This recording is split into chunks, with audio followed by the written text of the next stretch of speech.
Hello, everybody, and welcome to the Monday Sound Stream, where we have a little bit of news, so we have a fun little game to play later. And by fun, I mean it's gonna be fun for all of you, We'll probably see. not for me. Well, yeah.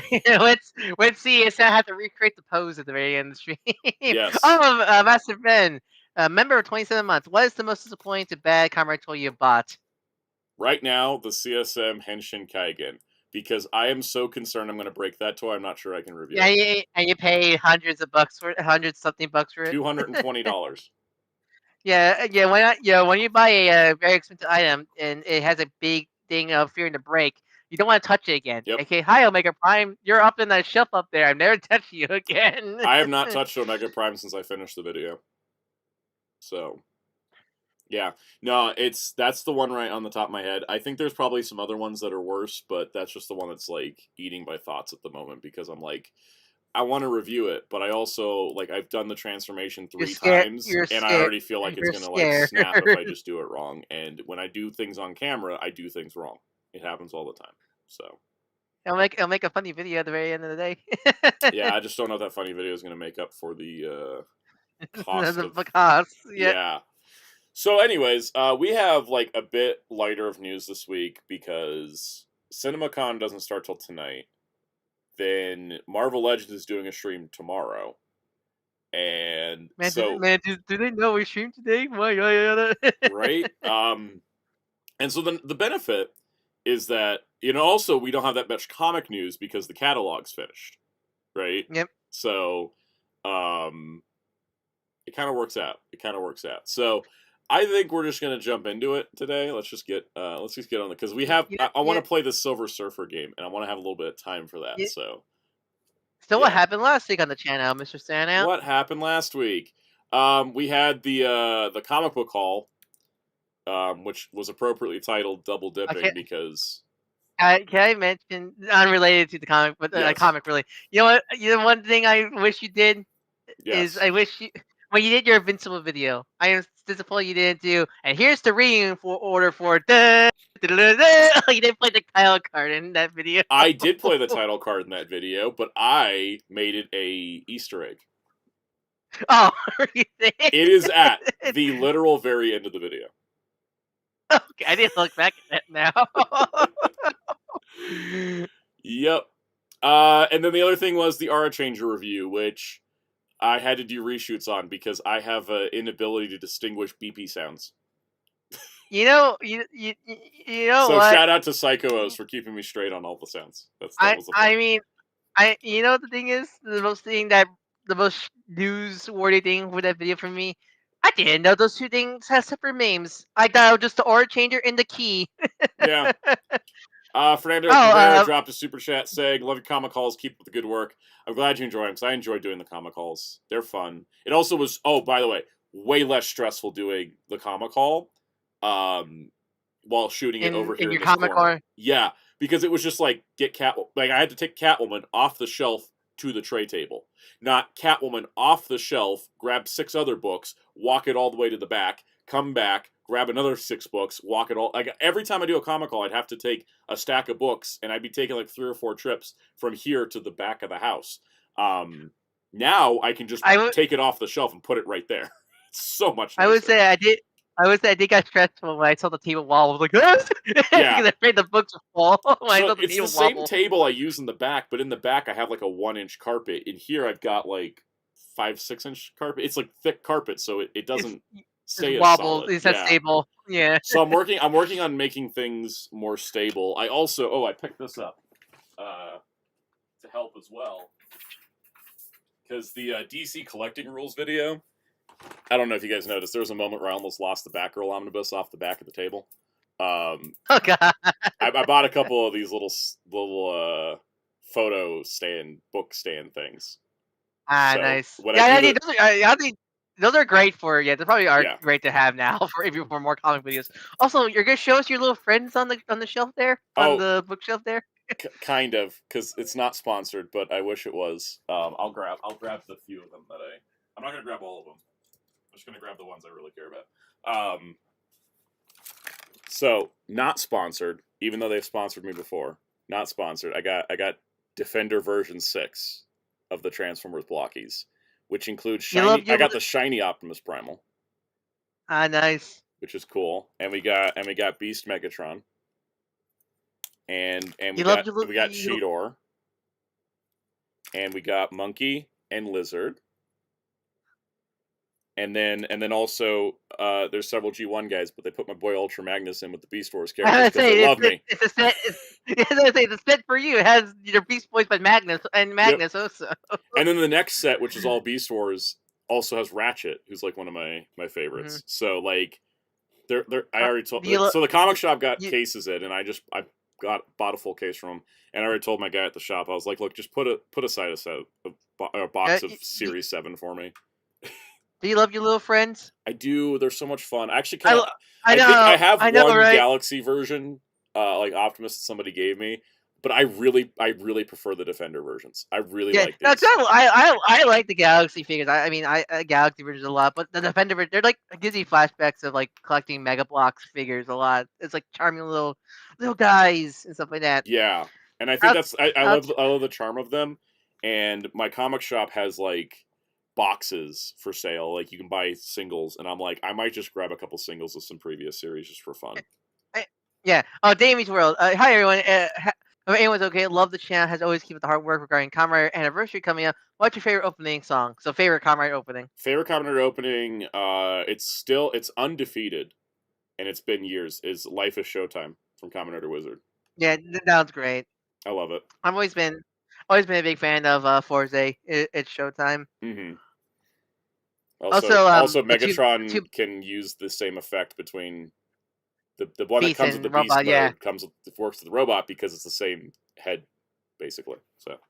Okay, I'm gonna assume YouTube has something up for Blade Raider because he just put something, and YouTube's hiding it. Even though all he just said, I prefer Galaxy, but I like Defender a lot. Just giving me the BW a crate for. What does YouTube have against Blade Raider? Does it think that like BW stands for Brazilian Wax Job? Maybe. Speaking of boxes, I actually did bought a full case of their rebooted Ultraman Galaxy version line, Galaxy version S, and these are like the Ultraman line it will like waiting for these nice affordable Ultraman figures with kaiju like Bolton and Belial and Traeger, and with great pose. Like these guys had better crunch than recent Ultraman figure arts. They had better ad crunches. Both Optimus Primals are more articulated than the Voyager figure. Yep. I mean, like ever since they introduced the 2.0 body for the Galaxy versions, they really has been upping their game and keeping the same price for them and such like that.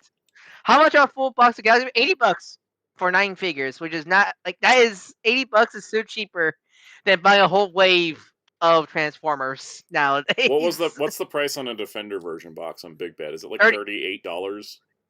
37, 36, 38, around that, like. And you get every figure in the series. The way it works now is that, like, for example, I got shiny Robot Mode Primal instead of a regular Primal. Like, you're guaranteed you're getting the full set. The chase figures are only just variants, and they'll swap out. Yeah. So, like, you won't get, like, 2 of Primal, for example. Yeah, so for example, because back in the used to where they'll have a chase figure, and that chase figure can replace a character in the set. So like when I opened my Naruto boxes and I got Jiraiya, I didn't get a Kakashi. You said Kakashi, yeah. Nowadays, they'll have a variant figure where it's like, oh, you can get like in Galaxy where you get a one chase, where it's it's one chase now, where you can get Optimus in like Galaxy version 8. You can get either Optimus or you can get the chance to get Optimus that's half dead and stuff like that, or Megatron in Series 9, where it's either Mega Megatron, or you get a chance to get the half reformatted Megatron and stuff like that. Where in Defender versions, 2 figures get chase variants. Usually they're like the main leaders of the box. So like for Defenders, this Defender series, it was the Megatron and Optimus Primal. Where it's like different levels. There's like 3 versions. There's the standard, there's the shiny, and then there's the ones that come with extra parts. Like the Optimus comes with like the mutant mask and the flail. Yeah. Megatron come with a shotgun.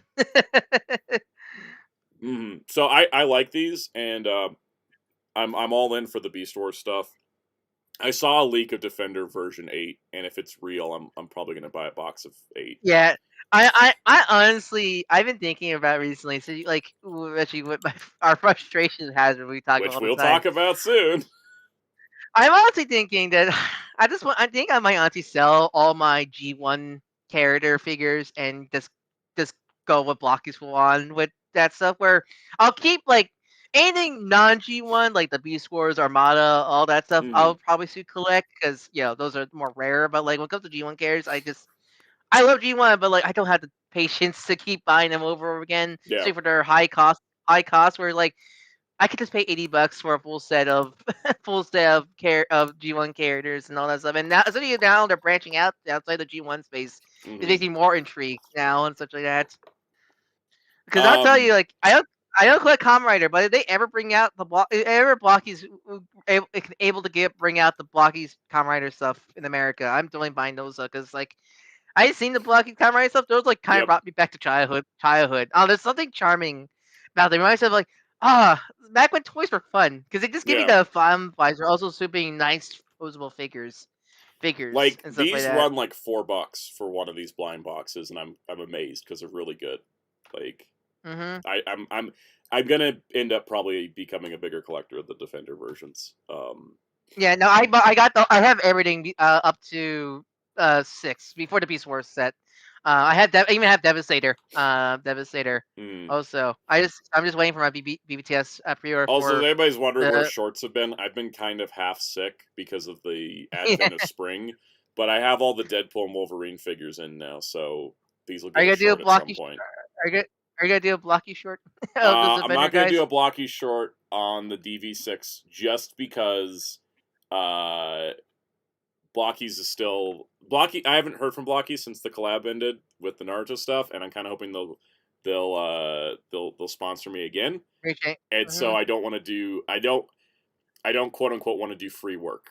If they're going to send me more, I want it to be on the terms of like me and Blockies. Also, Toma sent a super chat saying, "General rule: please don't harass Japanese mangaka." I don't know the context, but that's just a good rule of thumb for anybody. Really, don't harass artists. Yep. But anyways, I love these guys, and like these little figures are amazing. And so, yeah. I mean, you can literally say for Blockies that like, yes, you're sponsored by them, but they're still good product even you weren't sponsored by them. Yes, it's a scenario like that. They are, and that's what I'm saying right now because I just don't want to do it in a separate video for. There's a couple different reasons, but I will say right now, like these are great. Like, they're not sponsored. I just bought these because I wanted them, and I think they're fantastic. So that's my review of them at the moment. But we'll see how it goes later. All right, so let's get to the news. Shall we get to the news? First of all, this is PSA news. G.I. Joe's Kickstarter is at like $2,148,689. I think we can call this a success. I wasn't sure, with it being funded in 3 minutes. But yes, G.I. Joe's a success. The next goal is that they're going to be adding black and white prints to the pledges. For anyone wondering where we're at, like stretch goal wise, let's see. Where's the list of stretch goals on this thing? Stretch goals. Here we go. Look at all that. Just been doing all kinds of stuff. Over and over and over again. Everything, like, it's been making every goal. It still has a couple weeks to go, I think. Right? 8 days to go. 8 days to go. What are you gonna do with your spare G.I. Joe volume? I don't know yet, because it's just... Can't really sell on its own, because it is, like, what, volume 3? Volume 3 of the set? I don't... Like, I think... I can't really do anything. I don't know what to do with it. Door stop. I'll use it for something. Blade Raider, I think it's because you put quote BW period quote, it changed it, and that's what sent it through. So anyways, that's what I got there. So I would say if you're wanting to get on it, you got 8 days left, which is good. I'm of course backed it because you guys saw me. I bought the first set. This isn't a surprise. You're gonna eventually make a full-on tower with all those the Skybound box sets. I have at least 5.5 more feet of wall that they can stack on. So keep going, Skybound. All right. See, Matt Rossini said, "Did you try the Invincible versus Beta?" I did. I had a great time. I had an amazing time. I was getting annoyed that people kept rage quitting. Yeah, I love that's going to get a meme now. Just with the I title love card somebody and made like the everything. title card as Rick Rage Quit, which I thought was great. Yes. I had an absolute blast with it. It has problems. I think the block mechanic is too slow, and the input delay on the PlayStation version means I basically had to learn how to play the game without blocking, because it just wasn't. It wasn't like the blocking wasn't popping off. The arcade stick style controls are dog shit. Played those for about 3 minutes and then just gave up and went back to the controller. I know, because it plays a lot like Battle of the Grid, right? So like a lot of times, like I feel like those type of games don't really work well with They don't. arcade sticks. Because like they have an arcade stick specific input thing where things like, instead of having a special button, you have to do like a directional input, but again, the input delay is really bad, so it just doesn't work. It just doesn't work at all. But I was having a great time. I ended up running my team as Battle Beast, Bulletproof, and Rexplode, which was just, I was just having a blast. I was gonna do, originally I had it as like Battle Beast, Adam, Eve, and Rexplode, but then I realized that like Eve and Rex were very similar characters because they're like very light and projectile based, and so I ended up like switching from Eve to Invincible, and then I switched from Invincible to Bulletproof, and then I just had more fun with Bulletproof. Also, because I'm a comics reader, so I understand the importance of why that character's on the roster. So that's fun for me as well. But I was having a good time with the game, and I'm probably gonna pick it up now. I wasn't sure if I was going to like pick it up at launch, but now that I've had time to play it, and I played it for more hours than I did Tokon, and I had a much better time than I did at the last Tokon beta. That I'm 100% in on Invincible.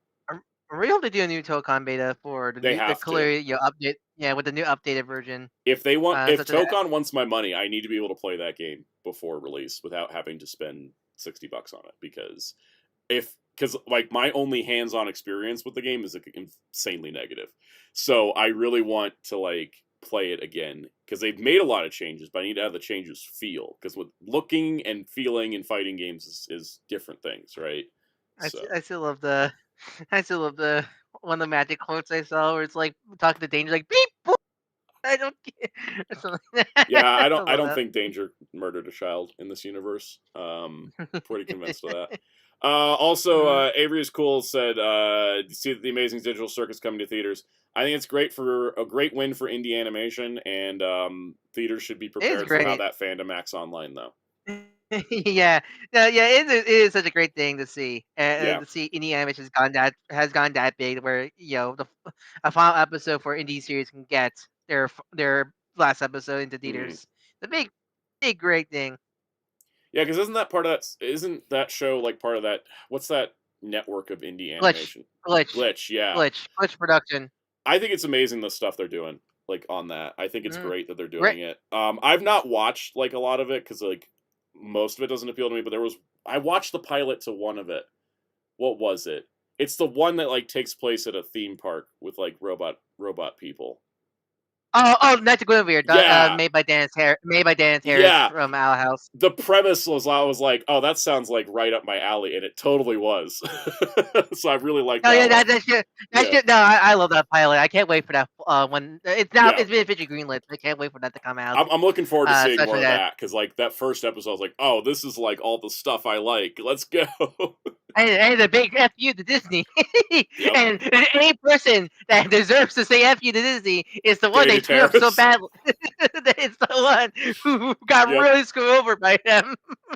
Yeah, so I was like, that's the thing, is like I think that like there's a lot of great indie animation out there.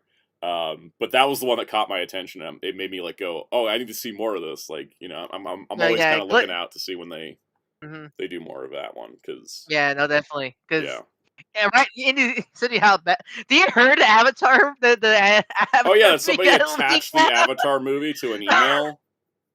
Yeah, it's now leaked. It's now the full movie's out there, apparently. Yep. That's like the fifth Nickelodeon movie to leak like that. What is Paramount security, man? Non-existent at Nickelodeon because they fired everybody. Yeah, I know, right? But it's ridiculous. I'm expecting like that Star Trek movie that he's saying to working on is gonna get leak full one day. I wish Warner Brothers security wasn't this bad. We'd probably be watching Batgirl by now. Batgirl, I know, right? It's just ridiculous. I'm not gonna go get watch the leaks. I rather support the creators and people on that, especially. Especially but now that it's they just got like downgraded from a theatrical release to a streaming to the release. streaming. Which is insane because from the I did saw the leaked clips and like damn it because it's flying bark and it looks so gorgeous. I'm like, what do you mean this was downgraded to streaming? I saw the clip and I was like, why is this not going to theaters? Are they stupid? And then I realized, oh yeah, it's Paramount. It's of course they're stupid. Paramount. Yeah. Yep. So yeah, I was anyway, like, so if we could finally have to get that background movie one day, it will just leak out of nowhere one day. It will. Watch. I'm convinced. At some point, we're just going to randomly have it. And everybody better be ready with their Internet Archive downloaders, I gotta tell you. That thing struck. Yeah, that's gonna get struck. Yep. Alright, let's get to the first topic of the day, which is being a week behind reviewing the show because it drops on Mondays. But I just want to talk about Maul Shadow Lord. I'm not going to go on long about this because I know that the longer I go, it's going to sound like I'm a fanboy, which I am. And also spoilers. But I'll say I've not seen the show yet because I'm not meaning to just watch all these Star Wars stuff in a marathon. But my God, the animation looks gorgeous. That was the thing I was going to talk about. This is the most beautiful Star Wars show ever made. They freaking drew. They painted matte paintings for their backgrounds and establishing shots. Oh, that's so good. Because I'm really glad. Because I'm glad. Because especially how Disney pretty much killed off the studio that made Clone Wars, aka it hurt every other project that studio was working on. Sorry, Earthspark. So like when I saw the animation, like, oh my God, wow, this animation is gorgeous. Because apparently, like the way that the Star Wars production pipeline worked, from what I know, is that the Lucasfilm animation team in-house would do the storyboarding, the directing, and the character designs like normal, and then send it off to the studio. They're in Asia somewhere, right? Where they used to be. They sent them off to that studio, and then that studio would animate everything.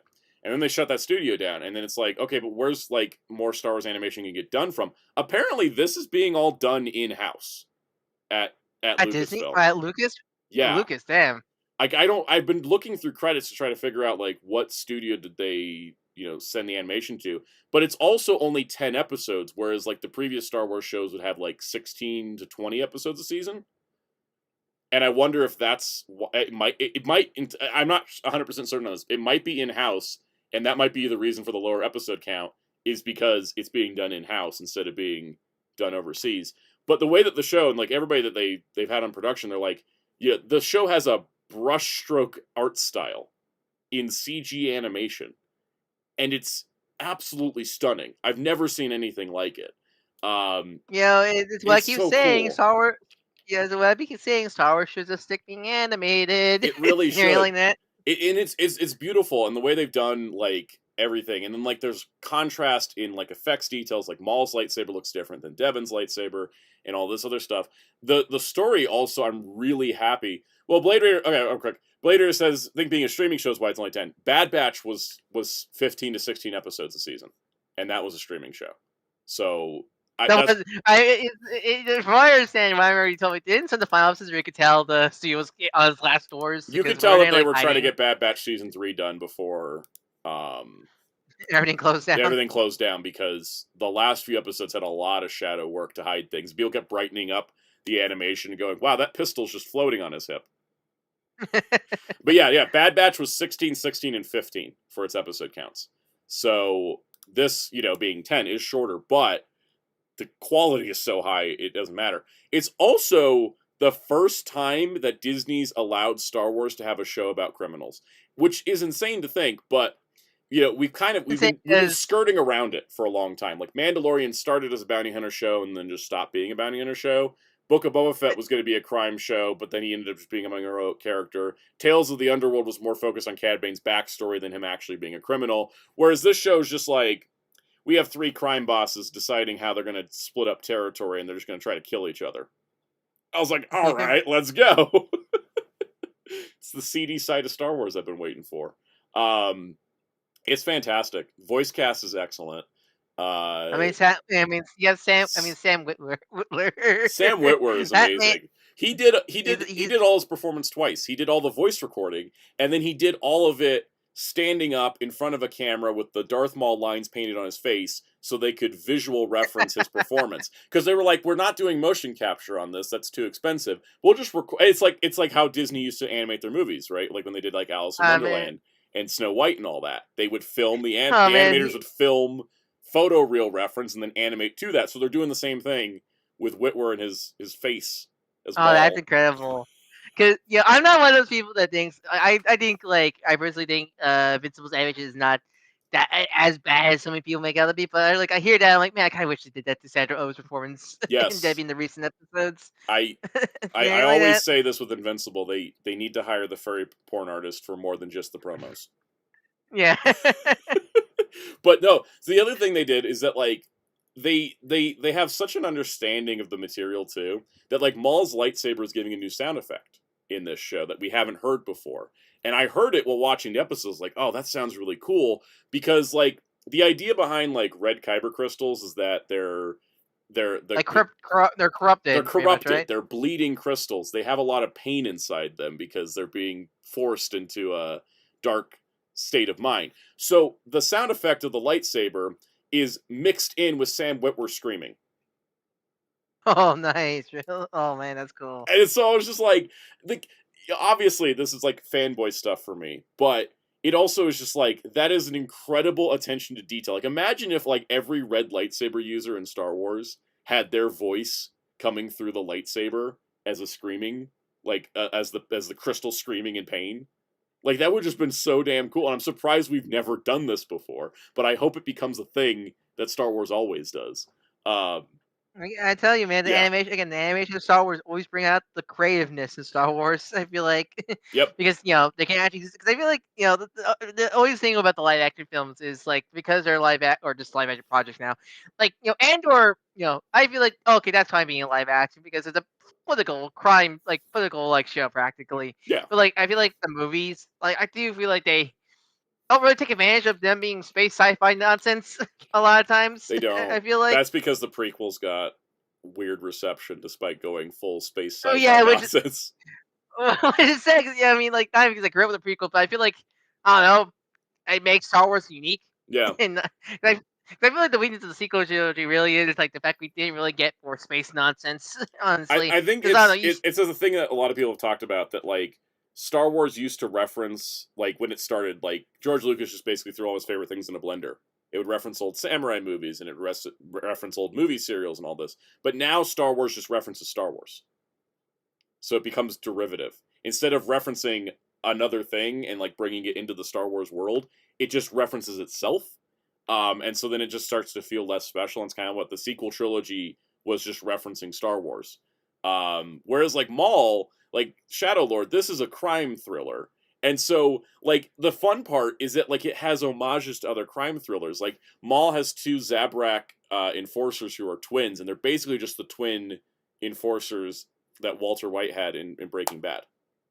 Like, they had the same vibe. And that's the kind of stuff that I look for in Star Wars, is, like, you take these things from other media, and then you just kind of filter it through Star Wars. Like, that's how Star Wars was born, and that's how Star Wars works the best.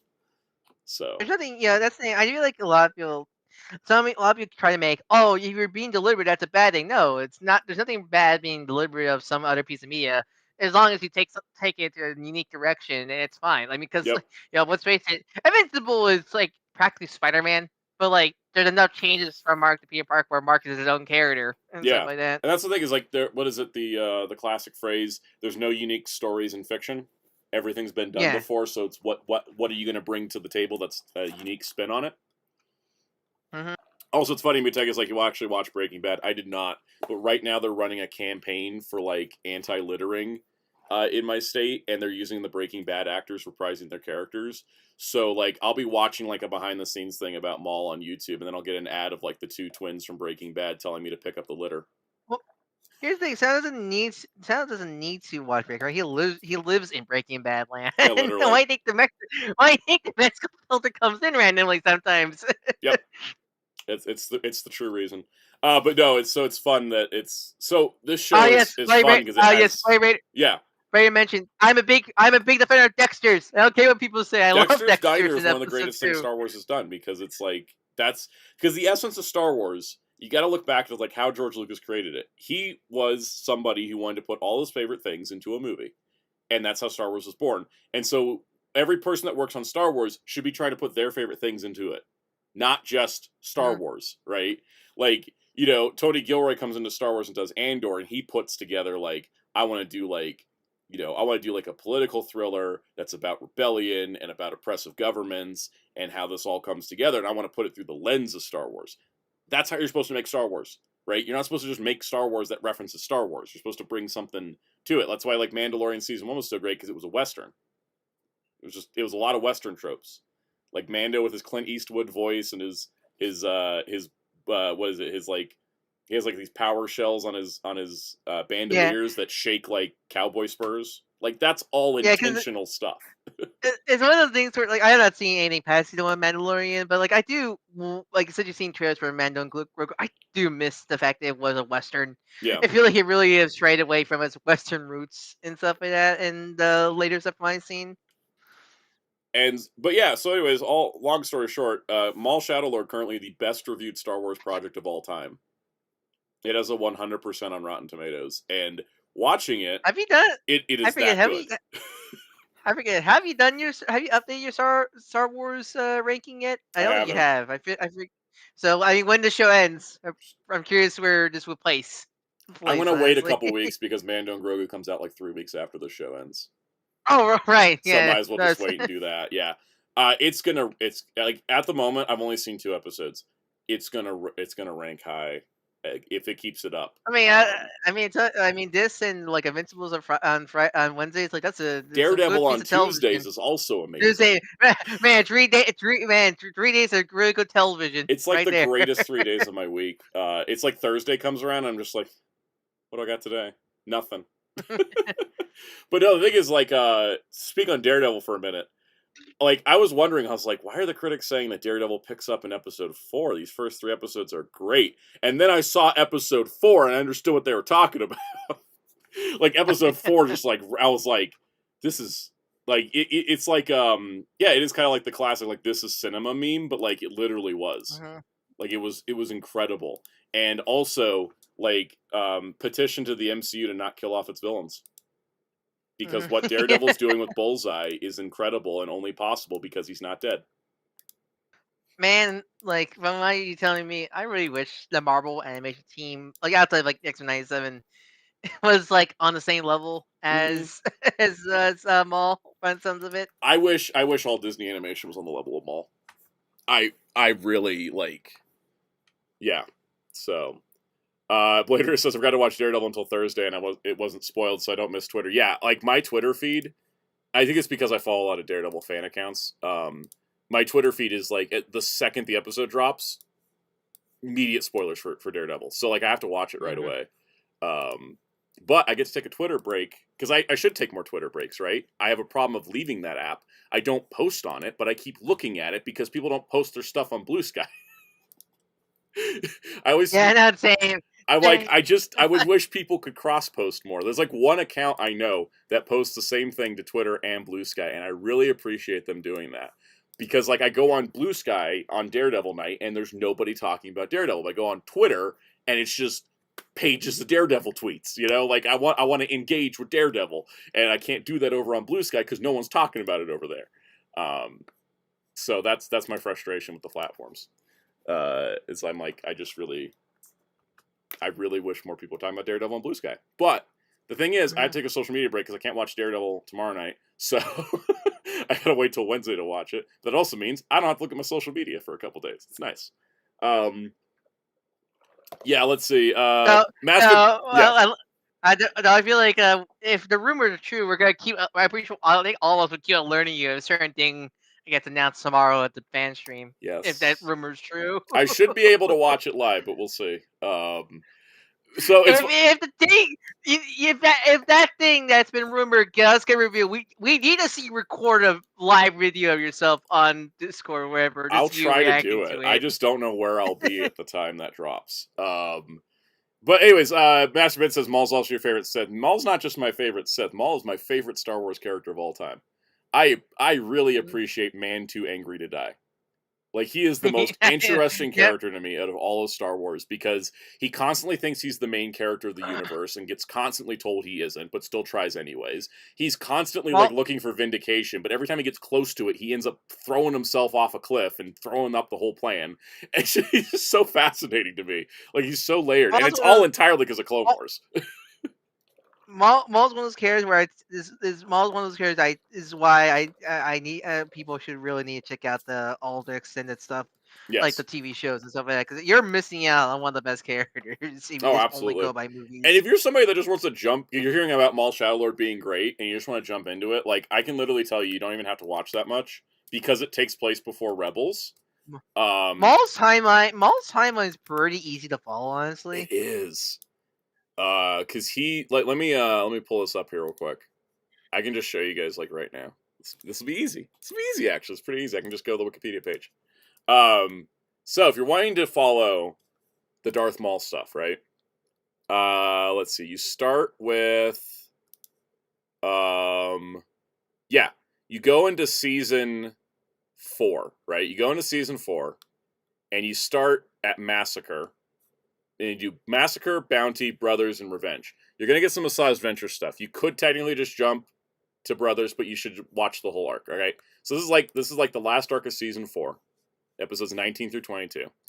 Then you have Revival, the first episode of season 5, and then you have where's it at? Then you jump forward to episode 14 of season 5, Eminence, Shades of Reason, and The Lawless. That's a 4-episode arc. It just kind of got a weird, like, airing schedule. And then you jump all the way to season 7, and you get down here to the last 4 episodes, which is, like, the greatest thing ever Star Wars ever made. And it's episodes 9 through 12, Old Friends Not Forgotten, through Victory and Death. That'll catch you up to where Maul Shadowlord starts, because it starts sometime after the Clone Wars. So,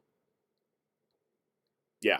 There you go. That's your Maul recap right there. It's like, that's basically what? That's 12 episodes? 12 22-minute episodes of really great television. You'll be caught up for the Maul story. Blader says, whatever happened to Maul's legs? It's Star Wars. They can't not have an EU story for that. I guess it's the same question what happened to Luke's hand. Yep. Yep. Oh man, like, I'm not sure you saw, but have you seen those new going back to Blockies? Have you seen those new Blocky Star Wars Galaxy set? Galaxy. They're so good. They cook Hasbro so hard that I'm sad we're probably never getting those in the US because of Hasbro. Also, side reading for Maul, if you guys are curious. Son of Dathomir fills in some gaps between season 5 and 7, because these were episodes that they were going to make a season 6 of Clone Wars before the show got canceled, and then they just turned it into a comic. So, recommend this just because it is the most canon comic that I think has ever been done, because it literally is episode scripts that were turned into comic. So, there's that. I should do a Star Wars guide someday. Anyways. I mean, are you gonna do one for Mando and Grogu? Mando is right around the corner, so we shall see. I'll get James scored 20 pounds. Twitter was once freedom to say whatever you want, back now to politically quiet. Literally, those guys more freedom. What you want to say? Again, Twitter. Yeah, so that's why a lot of you want to leave Twitter. Is because it gets too hectic. But the problem is, again, not a lot of people jump to Blue Sky or don't post on both. So, like, as much as I want to not use Twitter. The problem is Twitter became the town square of the internet, and so it's nice to go to your little, like, clubhouse, hang out with the people you enjoy hanging out with, and you know the town square is full of a bunch of shitheads that you don't want to deal with. But your clubhouse does get boring at some point, because you are essentially in an echo chamber. And so the thing is that, like, that's how I end up back on Twitter, because it's the same issue I have with, like, you know, I go to Blue Sky, I'm like, I want to talk about Daredevil, and nobody on Blue Sky is talking about Daredevil. And I can't find anything. And I open Twitter, and Twitter's just like, here's all the Daredevil you want. And I'm like, that's why I keep coming back here. You know, that's, I think the problem is that as much as I think all these Twitter alternatives came up, I think what ended up also happening is that everybody kind of was like, I'm going to go to Blue Sky. I'm going to go to Threads. I'm going to go to this. I'm going to go to that. And then it just split everybody up. And so I think everybody, a lot of people ended up coming back because everybody split up too much, right? I would say this. I do like Blue Sky, but it's not really the greatest place for artists. To be honest, the algorithm kind of sucks on Blue Sky with helping artists, post out there. I And stuff like that, where, post every video I make on Blue Sky, and the only likes I get are from either friends or regular viewers. It yeah, because doesn't get any exposure over there. Yeah. Yeah, I wish it did. I really wish that Blue Sky was better, because I think that, like, in concept, Blue Sky is fantastic. In execution, it's a little boring, and it doesn't have good features for exposure and finding, like, artists or getting your work out there. When I look at my YouTube analytics, like, I get nothing from Blue Sky. I also got nothing from Twitter, which is why I stopped posting on there. I'm like, this place is going to be this shitty. I don't need to post here anymore. And my videos are doing better without posting on Twitter even. But Blue Sky's not adding anything. I'm just keeping Blue Sky as like a separate from YouTube, separate from Discord feed of my video stuff. It's, yeah, like, I honestly, like, that's the thing that's, like, that bugs me about Blue Sky. Instagram's algorithm is awful. That thing's a nightmare. I am still on Instagram because I like to keep my accounts active. I still have a TikTok account. I don't like using it, but I open it to make sure it's still active, because what I don't want to have is, this is the thing. This is a YouTuber problem. Because I have a brand name, if I let my username lapse, somebody's going to snap it up. And then somebody could snap it up and start posting as if they're me. So I have to keep logging into all these accounts on all these platforms to make sure they're active, so that doesn't happen. Yep. All right, let's get to the Blu-ray news, because I think it's time. We only have, these are very minimal stories, but they're both pretty. Like, Pretty Guardian Sailor Moon Crystal, seasons 1 to 3 box set. This is Viz repacking the first 3 seasons of Sailor Moon Crystal together. Pretty affordable price, right? From what I understand. Yeah, it's like $60, I think. Yeah, not bad. Which is not bad, because I was looking up the Crystal Blu-rays like not too long ago, and they're like running like 50 to 70 a piece. So. I would say, like, I would say, from what I understand, Crystal is like a more like faithful adaptation of the manga, but they literally use the manga chapter titles as the episode titles. But from what I watch a little bit, Crystal, I to be honest, I kind of feel like Crystal's a bit soulless. I don't know, like, Reggie, the Toei anime I know has some problems, but like, there's something like there's something kind of like high spirited and charming about the 90s series that makes me want to watch it over Crystal, even though Crystal is the more faithful adaptation. It's more faithful in everything except for Sailor Pluto's skin tone. I know, you showed me that in the manga. I didn't even know she. It was insane, because I didn't know she was that dark of a skin color in the manga, because no one posts the manga version of her. Like, I honestly, like, her and Usopp should form a support group.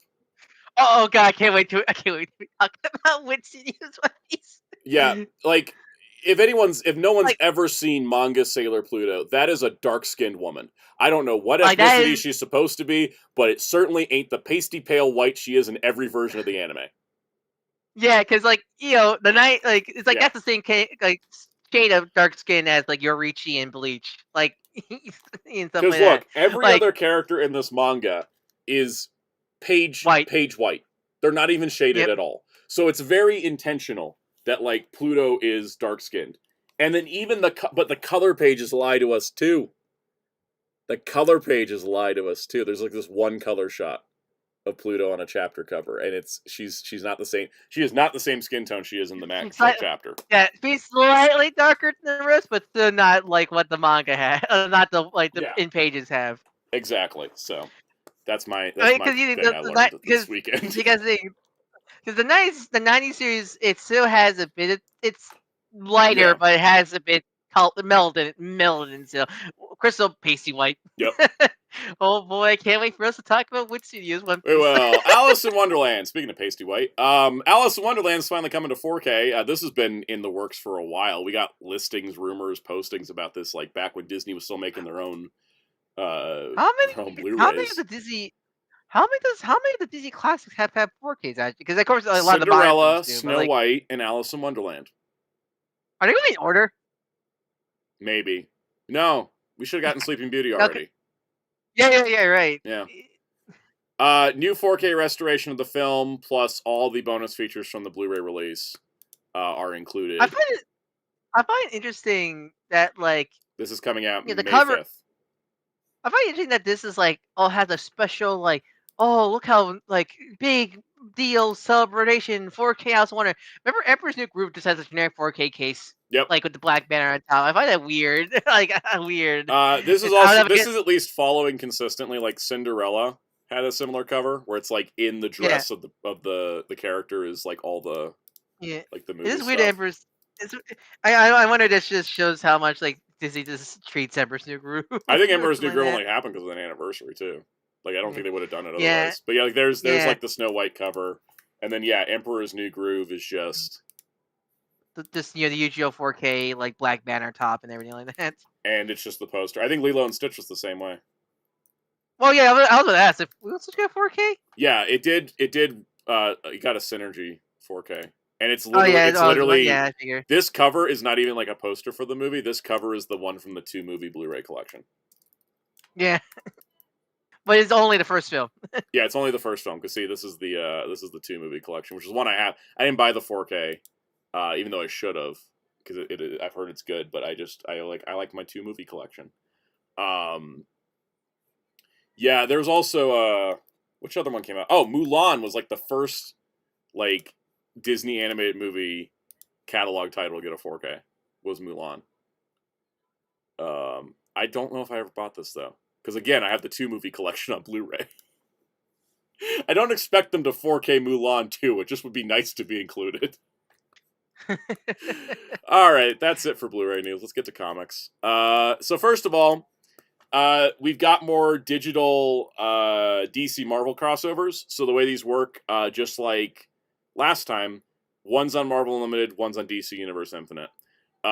So on Marvel Unlimited is it's Jeff and Aquaman, which is like makes sense. The best.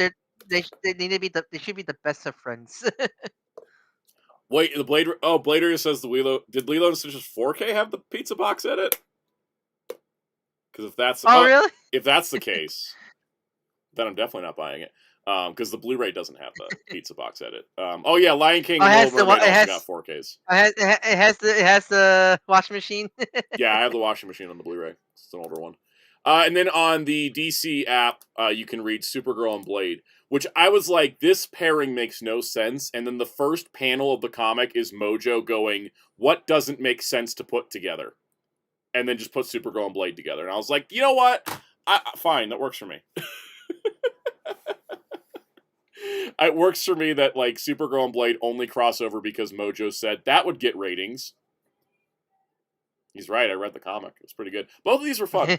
These are fun. And what's nice to see is that we know from the DC catalog that the Supergirl and Blade and the Flash Fantastic Four are going to be included with DC's trade collection of the crossovers. So these will be coming to print, which is awesome. Because I don't like things being digital exclusives. All right. Here's a headline that traumatizes me. The X-Men and the Fantastic Four join forces in DNX to stop the X virus from mutating mankind. So we're getting another event, and like I'm not surprised that they're doing another X-Men event, but I am surprised that Tom Brevoort likes lying so much, because he just said, we wrapped up Age of Revelation, it's going to be a little time before the next event. Bitch, Age of Revelation's only been over for like a month. Like, it hasn't even hit trade yet, and we're already ready to do Cyclops' giant scary chin. So I would normally be excited about a Fantastic Four X-Men. Yeah, here comes the Crimson Chin. I know. Like you got the spoons.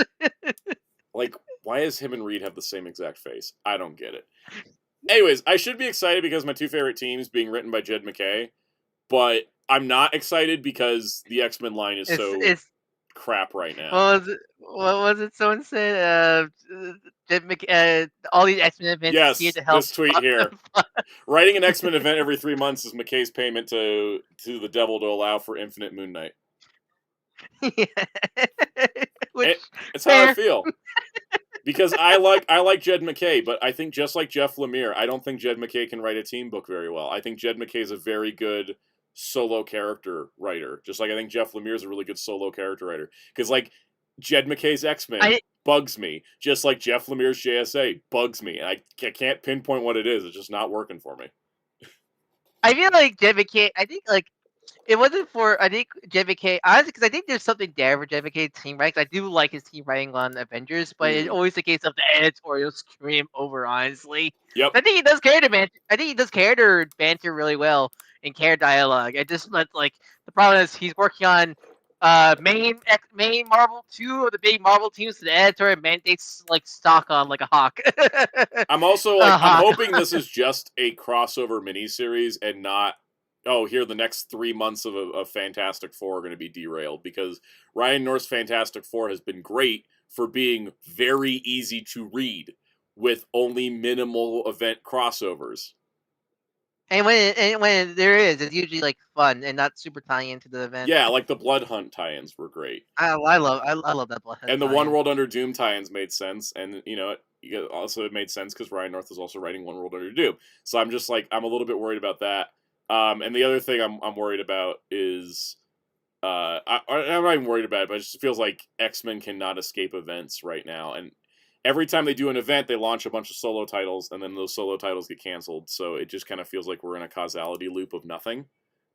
The problem with X-Men currently... Oh, also a problem with Marvel. This is their 6th event this year. Oh, yeah, that too. But also, like, it's just so much X-Men, so much bloated stuff. Again, I do not want to know what those omnibuses are going to look like from the Ashes. Yeah, I don't even know how they collect them, because the books don't make any damn sense together. Like, let's go. I'll do this briefly, I promise.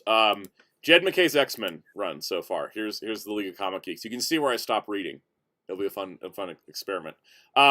So from the jump, they did this Weapon Extraction, which is not a crossover, but every X-Men comic in August of 2024 had 1 page of a Deadpool and Wolverine crossover. Which, that one, that makes sense, because at least that's so X-Men related. Exactly, and it wasn't part of the main story. It was just a bonus page. All right, the first events started in issue 8 with Raid on Grey Malkin, which was 2 issues. Then the next crossover event was issue 13 with X-Manhunt, which was so terrible it derailed everything that all the books had going for them. We get a little bit of break. Also, that helped the X-Manhunt. Yes. So X-Manhunt happened. Then we get kind of everything goes separate from a bit, right? And then Age of Revelation starts after issue 22, all right? And then now we've gotten our solicitations up through June. So after issue 32, so only 10 issues later, we have another event. You can't shake up the status quo if the status quo never gets a chance to settle in. And, like, I don't blame Jed McKay, because from what I understand... Also, X-Men ships twice a month as well. Yeah, oh god, yeah. Yeah, cause I can't blame Jed McKay, because this is so much, like, X-Men editorial mandate. From what I understand, what you told me, it's not good. That X-Men editorial is not good. Tom Brevoort is an idiot and should be fired. I don't say that about many people, but he's pissed me off that badly. What was it? Did he say, like, he said, I'd rather have fans be angry than indifferent, because if they're angry, they're still tuned in. And I'm like, no, sir, I am angry and tuned out. That's such a bad mindset, man. You're gonna everyone's gonna leave at some point, because they're just fed up. Yep. With the book and stuff like that. Because, like, I'll get, like, and I will reject the same logic with some of the Spider-Man editorials. I'll never forget for Zeb Webb saying, I have to be the one to kill Miss Marvel. Yep. He got told he had to be the one to do it. And everyone blamed him. And everyone blamed him. Is that why Uncanny X-Men is going to Mars? I have no idea why Uncanny X-Men is going to Mars. I don't want to rationalize it. The fun part about that book is pretending it's an alternate universe where mutants can just hang out in Louisiana and not face too much hardship. They go to Mars, and I feel like, are we following up on the Iraqi people, or are we not? Like, Iraqi is in, like, ARAKKII, not IR. Not the actual real world Iraqi people, but the Iraqi people, which are a race of mutants who I think they left them on the moon after Krakoa, or on the moon on Mars. Like, they terraformed Mars and, like, you guys can live here, and I don't think we ever followed up on that. Why, yes, hello, I am a fellow human and totally not from Mars. I am Shapeshifter. I like Shapeshift. Ben Schwartz play another blue themed character. He'll never get away from it. Never get away from it. All right, let's go to entertainment news, which I didn't know where to put this because it's not a comic, but it's about entertainment. We're getting a cool thing. I've been bitching about how we get too much Transformers in the movie love and not enough Beast Wars, but a visual history book about the movie actually sounds amazing because this movie has such a fascinating production history. I mean that's something new at the very least. I think the problem with a lot of the current Transformers, it's all reheated of the 40th anniversary or the 35th anniversary. Yep. You guys want Sunstreaker again? No, I want a book about the history of this movie, which is actually pretty cool. So it says it's going to bring together concept art, storyboards, and other key imagery from the Hasbro archives. Surprised those still exist. And it'll explore the movie itself, but also how the film continues to impact Transformers storytelling and inspire Hasbro's toy lines. AKA why we hate Hot Rod. Yep. So it's coming out in, when is this coming out? October 27th, and it's $50 US. I'm in. I'm going to buy this. This sounds great because there's a lot of very interesting production history for this movie. A bunch of it was on older DVDs. Some of it's on the current Blu-ray. And a bunch of it's only ever been online. So I'm thinking this is going to be hopefully comprehensive. Because I really want more stuff like this. Also do one for Beast Wars. All right. We got our... They really need to do one for Beast because Beast also has a very interesting development history. So I want a Beast Machines one, even though it wouldn't sell. Just put it as a back chapter of Beast Wars. I just want to see the concept. Right. I mean, just the whole. I mean, I want the whole Beast era. The whole Beast era. I think you can't easily just make a whole book about. Honestly. Yeah, definitely. Because will you include RAD 2001 under that banner? No, I'd throw that in with the Unicron trilogy book. Yeah, because even though RAD is part of the Beast era, it really was like the next bridging gap. It brought Optimus Prime back, and I think that was kind of a major point. All right, we got the trailer for the Punisher special presentation known as One Last Kill, guaranteed not his last kill. He got the depressed old man dad beard. Yeah, I gotta tell you that like I watched one season of the Punisher. And I watched the first episode of season 2 and kind of got super bored with it in the middle when I predicted exactly how it was going to turn out because it was kind of repeating the same story beats from season 1. And this feels like we're doing it again. Like, I don't know how many times MCU Punisher is going to quit being Punisher but still come back to be Punisher. So what do you think about it, Kaus? Interesting, Kaus. Yeah, I wish Kaus was here to talk about this because I don't have much to contribute because I like Punisher as a character in contrast to other characters. Like, I like it when he shows up in Daredevil stories or in Spider-Man stories. Him on his own, not as big of a fan. I don't vibe with him as much. And the interesting part, though, is they did bring back a character from the Netflix show that hadn't leaked that he came back, and we hadn't gotten confirmation he was coming back. So it's kind of nice to see him. He, like, shows up, and I was like, oh, that's pretty cool. Oh, actually, he said, I watched all the season 2, you ain't missed much. That's also what Kaus told me when I asked if I should continue. He was like, don't waste your time. Trying to get the Wikipedia article ready. Yeah. The Wikipedia article's even light on details. You can tell nobody cared about season 2. So anyways, yeah. I watched season 1 and I will watch this because it's going to be like, what, an hour? It's not like a 13-hour, Netflix show. But I'm not exactly like super I'm saying like excited for it. I think it looks good. I mean, it's probably got potential for it. I'm also just not the person to like just judge it, because I'm just not like a super huge Punisher fan, and especially not a super huge solo Punisher fan. I don't know where Frank brings out the goddamn Punisher Buster. Okay, now I'm interested. Yeah, you get some goofy stuff, but I do think the costume that we saw him in the trailer, where he's wearing, it looks like he's wearing an anti-vigilante task force vest, like he stole it off of him, which I think is rad as hell. That could be fun. They're gonna spite you. You're gonna become Cosmic Ghost Rider at the end of this. Luckily, we don't have to worry about that because he's still regular Punisher in Spider-Man, which this takes place before. I'm safe. He's got to turn the post-credit scenes of Brand New Day. He becomes That'd be crazy if he just rolls up to like alternate future Thanos who like won and was like, "You're now my Ghost Rider." That'd be insane. Can you imagine how confused people would be? I'd love it. AR says it's funny. It's almost like you can watch all his appearances outside of his own show and not miss anything from the show. That's the vibe I got when I finished season 1. I was like, this was fine, but like, why did I learn anything here? Frank's hair. I personally have no problem with Frank's character, but he is a very simple character, and there's so much you can really tell about him, really. And so that's why I I've talked to him. Kaus about this, and he agrees with me that Punisher is like his favorite Marvel character, like his top 3. And even he's like, yeah, Punisher solo stories just are very hit or miss, and he works better as a supporting character. Like, even as a big Punisher fan that Kaus is, he even thinks that, like, yeah, solo Punisher stuff doesn't work as well. I like him as a side character because I think he really bounces off pretty well with people and stuff like that. But I feel like his solo projects, unless he's like teaming up with someone, I feel like it is a bit more weaker. Mostly because it's like there's nothing. It's mostly just bang, bang, bang, bang, pull my devil trigger. Yeah, I like the contrast, like him and Matt like arguing through the entirety of like Born Again season 1's finale. Like, that's what I like, is like where Matt's like, stop killing people, and Frank's like, they suck, I'm killing them anyways. Like, that's the kind of contrast I want. That's Winter Soldier.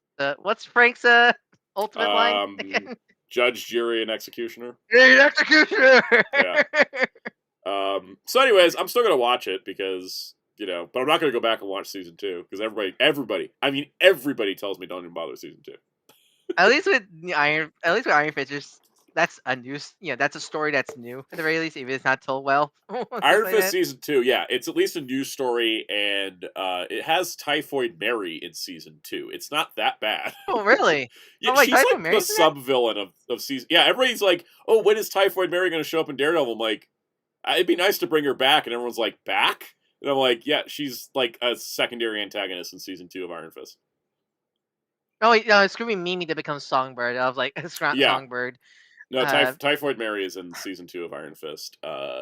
Songbird, we're probably never going to see in the MCU. She's like one of my favorite obscure Marvel characters. I feel like we almost got her in Thunderbolts with that lady that was working for Val, but then like because it didn't happen.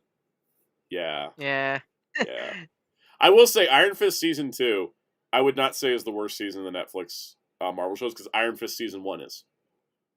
Yeah. And I just remembered, they're the worst. I would still watch the Iron Fist show over the Punisher show, because the Iron Fist show has a lot going for it. It just has poor execution, whereas I feel like the Punisher show doesn't have anything going for it. My problem with the Iron Fist show is I'm not a fan of how they characterize Danny. They released some season 1 because I really like Danny in the comics a lot and such like that. So like that's always my frustration. Season 2, he has rage issues. Yeah, I just never felt they got that love, like that fun, caring spirit of Danny in the MCU until like recently. Yeah, right here. AR says, "What about the Inhuman show?" Okay, so I actually would put the Inhuman show below Punisher. Okay, but that's totally under the what do you call it? Not the ABC shows. No, it's under the ABC shows, but I would still like in terms of MCU shows as a whole, I'd probably put Inhumans like bottom. Inhumans bottom of barrel. Like no. Okay. Inhumans or Secret Invasion? Which one's worse? Oh, that's actually a toss up. You know what? Probably Secret Invasion, because Inhumans didn't kill off a beloved character for shock value. Also, like, as much as I don't like Inhumans, at least it's like semi-interesting with the plot. I just don't like how it executes. I just hate the love what Secret Invasion did. Like, Secret Invasion fridging Maria Hill in episode 1 is like that makes you the worst show. Like, I don't care what it is. And me and my friend, me and my partner does this running gag now of 2 things. Is everyone got hit by the idiot stick, or anyone got hit by the orb of confusion from SpongeBob? Yes. I love saying, I love using that term now whenever everyone acts stupid in the show. Blade Raider said, Soundout12 Defenders just burned out when I tried to get back, and they were all canceled. Only watched Daredevil Season 3 and Born Again was greenlit. Go check out Jessica Jones. That's like the one show that stayed consistently good. Yeah, Luke Cage and Iron Fist both end on setups that weren't resolved. And I'm hoping that we're getting follow-ups to it, because I don't want to talk about it as a news story, because it's technically spoilers for Daredevil. But I think still my favorite of the Netflix shows. I still haven't seen all of them, but I think of what I watched, I still need to rewatch it. But I think my favorite still is Luke Cage season 1 because I just really like season 1 of I Luke think Luke Cage a Cage lot. season 1 might have potential to be like the best Marvel TV season. Like it's that and Daredevil season 3 for me are like they're fighting it out as to which one's the best because like Luke Cage season 1 was really really damn good. So yeah, all right. Moving forward, talking about good shows. One Piece season 3 has its title confirmed, which is One Piece: The Battle of Alabasta. Who could have seen that coming? Shocking title. I like they're doing these subtests for each season. I'm a big I like it fan too. of I'm a big fan of each arc getting like a subtitle like that a lot and such like that. And we got confirmation it's coming in 2027, so we're not waiting that long. Yeah, because thank God. Yeah. And I won't be surprised seeing 4 might. Was there like interviews where like Matt Owens or like so on the crew is like, yeah, we want to try to get to 12 seasons or something like that. Yeah, like they want 8 to 12 seasons. And there was also my favorite part of the interview though was there was a change that Oda wanted to make to season 2.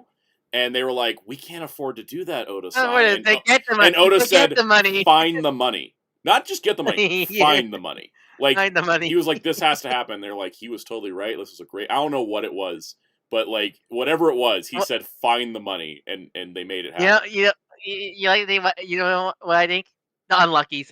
Yes, I think that's it because they have avoided the crazy animals in season like Buggy's crew didn't like the lion tamer was cut because of his talking lion, right?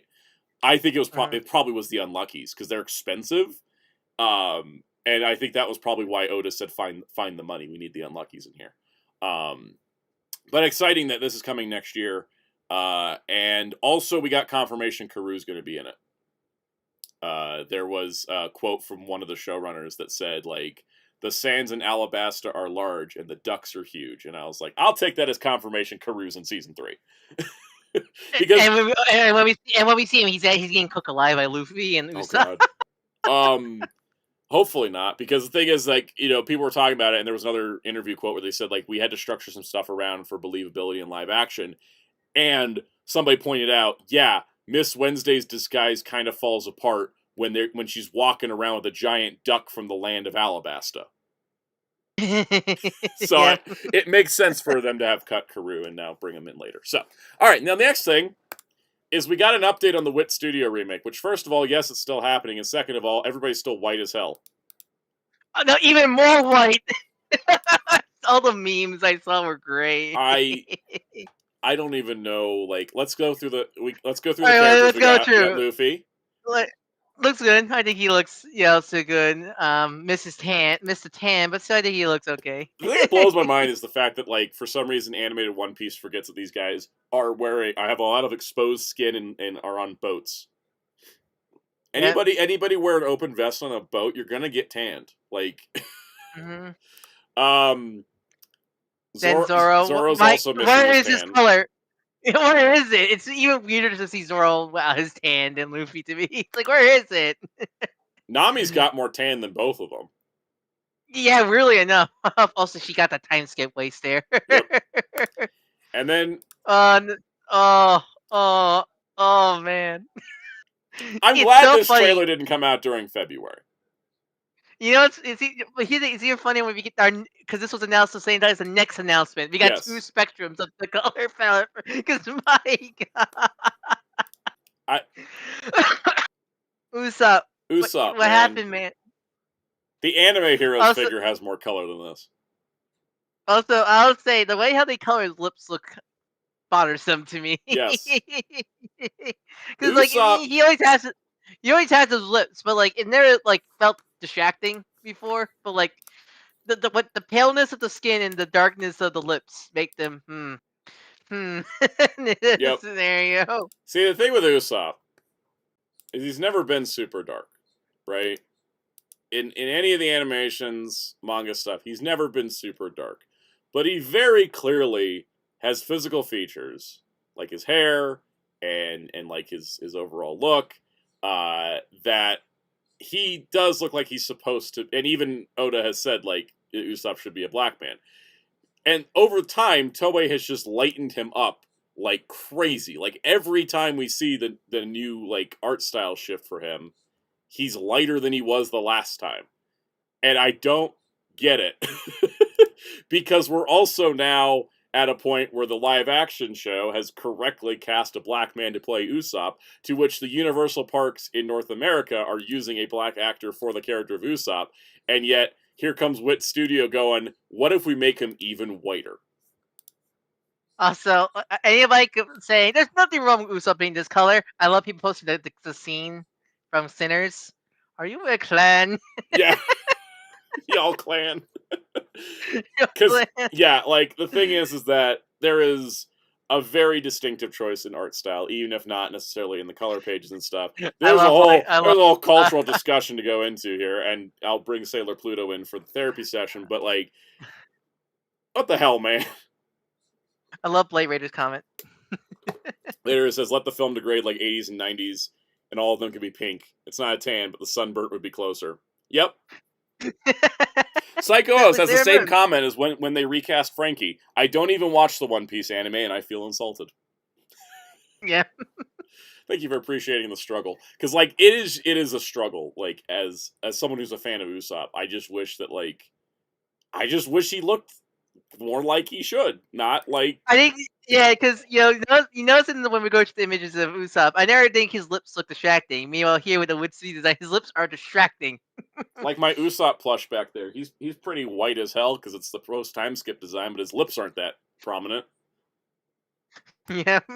I don't think I've ever noticed Usopp's lips as much as I do in this image. This is yep.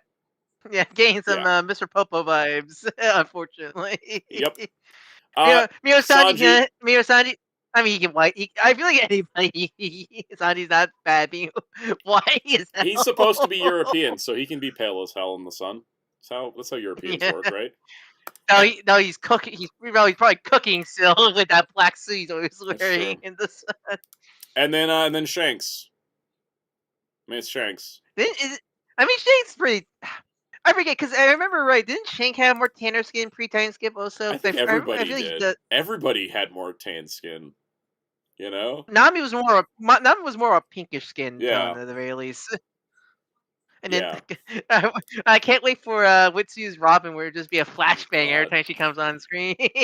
With Studios Robin, they're not even going to put any color on her. They're just going to use the paper color. Buteki says, why Shanks have two arms? Because he's got the hat. This is from the flashback. It's not. Buteki, you should read the first chapter of One Piece. All your answers will be questioned. I mean, all your questions will be answered. Wait, we're out there looking at. Are those lips better or worse than tandem with the whitewashing? I don't know. I don't even know. This feels like a whole podcast we need to do with people that have darker skin tone than I do. Like, I want to have this conversation. To be fair, we're both on the color side of the spectrum. Yes. My skin tone is not like super dark, but like I don't get enough sunlight. I'm like a chameleon. If I go to a theme park, I come back and I am brown. I swear there was one time you were red. I was. One time, it was when I got sunburned working on a film set. Yeah, and I was just red. Because I was holding a white bounce board and it reflected the light back at me instead of at the camera. I think it was during 2018 or 19. Yes. You're like really red in your videos. Yep. I remember. That was because of the bad sunburn I got working film crew. Actually, the whitest pirate you know. All right, and then full contrast. We're getting a Lego One Piece special on Netflix, which will be a 2-part animated special retelling the story of the live-action One Piece so far. With both Usopp and Chopper have better skin tone than the Wit Studio remake. It's one of those kind of saying how successful Netflix One Piece is. The fact we haven't got any Lego specials outside the Star Wars ones in years. Star Wars and Marvel, you want to get them, yeah. Yeah, and here comes One Piece, who just got his theme like last year, getting an animated special. And I love it too because the premise is like Usopp's telling the story, so you know it's going to get wacky. Yep. It's not going to be a 1-to-1 adaptation because it's like Usopp's telling the story. Also, I mean, look at Lego Chopper. Look at Lego Chopper. Look at Lego Chopper. Do you want to see more Yeah, Lego Chopper? I want to see more Lego I Chopper.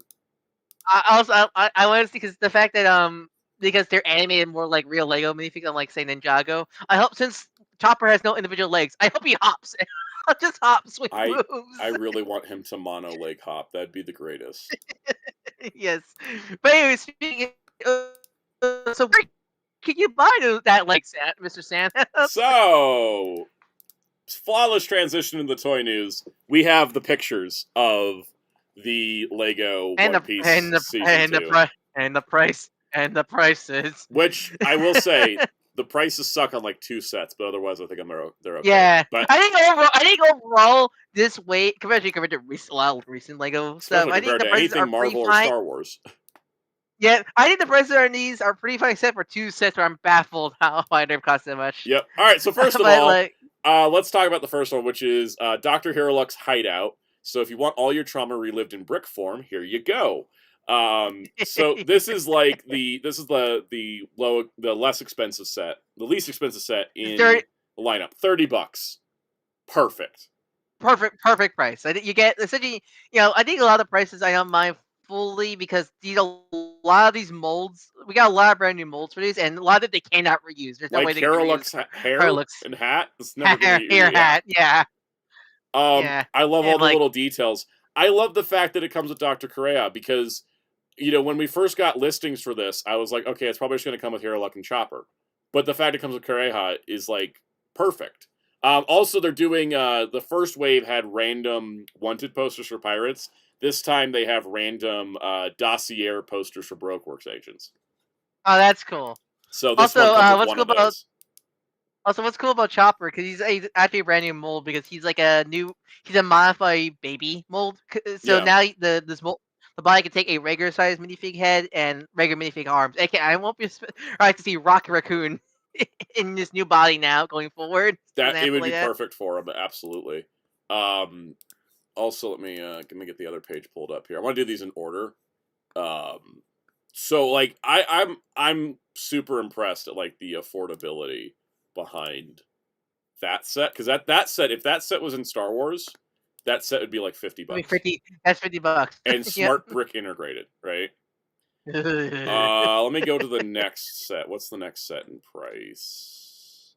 Next would be Showdown with Smoker. Okay, that was the worst price set.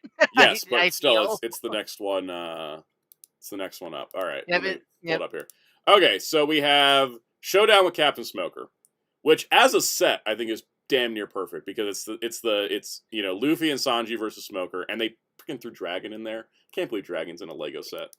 Yep. Smoker comes with his bike plus effects parts. You get the little like diorama of the street scene, and they kind of threw in like Smoker's office and stuff, which I think is neat in the backside. I think this is great. This looks awesome. Why is it $70? Yeah, no, I'm baffled because this is at most is a $40 set at the very highest. Essentially that. Why is it $70? 50. But why 70? Yeah, 70. The set's so small. It's only 547 pieces. $70. Yeah, I'm like, why is it $70, man? It's like it's such like that. It's like what?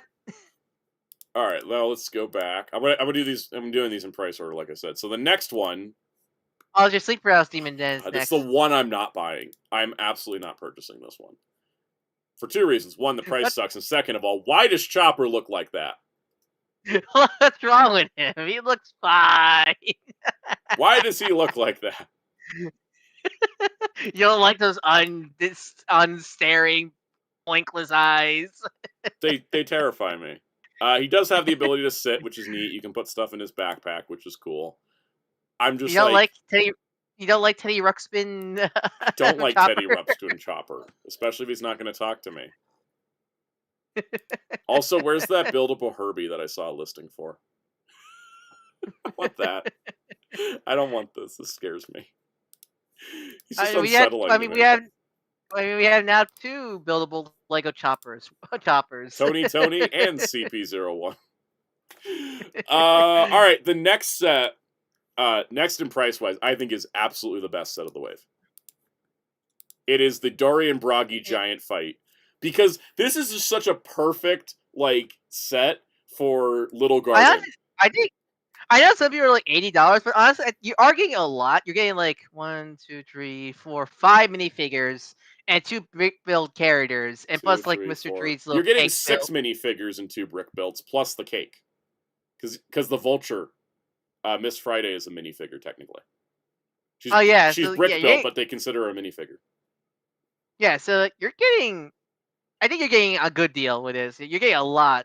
Like, this would have been cool if it was just the Giants. It would have been cool including the cake. It's even cooler that they've included Miss Golden Week, and it's even better that they threw the Unluckies in. Mm-hmm.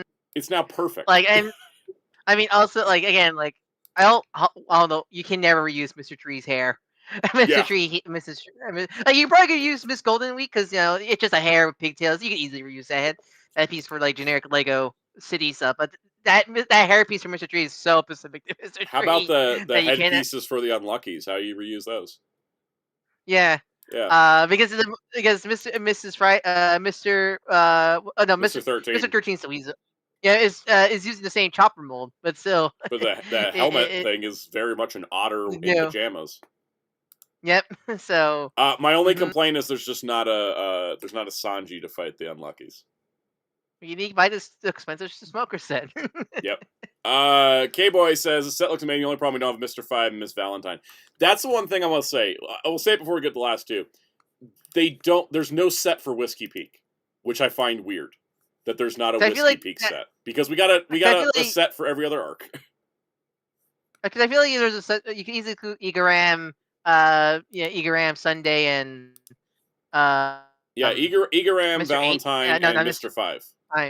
And then you include like a couple Straw Hats. Yeah, it's a very easy set to do. And it could be like Zoro.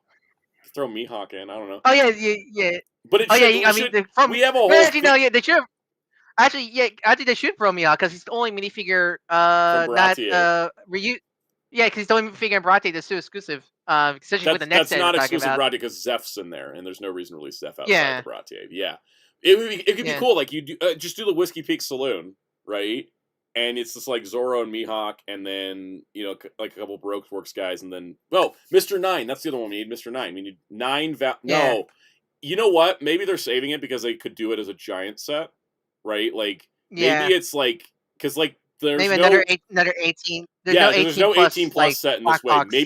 Maybe they're saving to do the 18 plus set, and it could be the Whiskey Peak Saloon. Igaram, 5 Valentine, 9 Monday, Zoro, Mihawk, and then a couple others. Like maybe throw a Luffy in there, right? Mm-hmm. They could go to town on that. That would, and actually you could do Vivi as Miss Wednesday because we're getting Vivi in the castle as Vivi, right? I mean, I'm not sure they're gonna do it because he doesn't appear. But it'd be cool to throw a crocodile in as a bonus. That would be fun. That would be fun. Welcome Wheels. Or a crocodile. So, this is the Drum Kingdom Castle Showdown, which is the next big set. It's over 1,000 pieces, and I think the price is great. I think $100 for this is like not bad. I think not bad at all. Yeah, $100. You get it's cool. You can kind of configure it. You can open the gate up so you can have like the battle outside. You got the interiors like the fireplace and then the bed and stuff, and it comes with Chopper and Luffy and Sanji, Nami, Vivi, and Wapple. Wapple's just amazing. I love the photo of Chopper with a syringe. Yes. I always trust Chopper with the syringe. This looks great. I think this one's like great. This also includes 4 Baroque Works posters, which is awesome. Fantastic. All right, and then we got one more set, which is the set. I mean, you're gonna get all of them besides Sleep Prowess Chopper, but like you had to get this last one. I'm not gonna circle back around and get like Arlong. I think the only sets I didn't because I got the Going Merry. I got Buggy the Clown's Tent. I skipped Windmill Village, Arlong Park, and Baratier, and I think I'm still good skipping those. But I want everything from Wave 2, except for Sleep Paralysis Chopper, because the last set is a Marine headquarters ship, which is like Garp's ship. And so it's got like, it's kind of just decked out like crazy for a lot of things. So first of all, Garp's Marine battleship, 1,705 pieces. It's got all kinds of things going on, but it's got the Marine Victory Day sign for the Gold Roger execution. It's got the little phone booth where Usopp used the snail phone, which is actually our first snail phone, I think, in these sets. Oh no, it was in Was there one in Baratie? Zero and Baratie or Windmill, one of the two sets. Yeah, one of those two sets had. But it's cool, and so you can also, just like the Going Merry, you can pull the floors out of the ship, so you can get to the interiors. It looks pretty great. So we got Zoro, Nami, Usopp, Miss All Sunday. Main reason I want the set. Kobe, Helmeppo, Garp, and Tashigi. So yes, if you want the Marine duo of Tashigi and Smoker, you do have to buy 2 different sets. I do love Helmeppo and she gets the same hairpiece. Yes. I saw somebody tweet like, let's all get Bob's and not tell Kobe. Kobe, yeah. I mean, look at the Robin minifigure. There's a lot of printed detail and dual molded legs. They really put the money into Robin there. They really, and they also did the paint detail on Nami's legs too. Yeah, she has I think she just have single molded legs, but she has printed legs. So where everybody else is just single color legs. This is a very impressive set. What's the price on this one? 179 to 108. Yeah, 180. Yeah, which is expensive, but like you are getting a lot. This one. I do think this one and the Smoker set make a nice pairing, which is why it's weird. Yeah. Like, I feel that's the thing is I feel like the Smoker set is the only one that goes that I say like that seems overpriced for what it includes.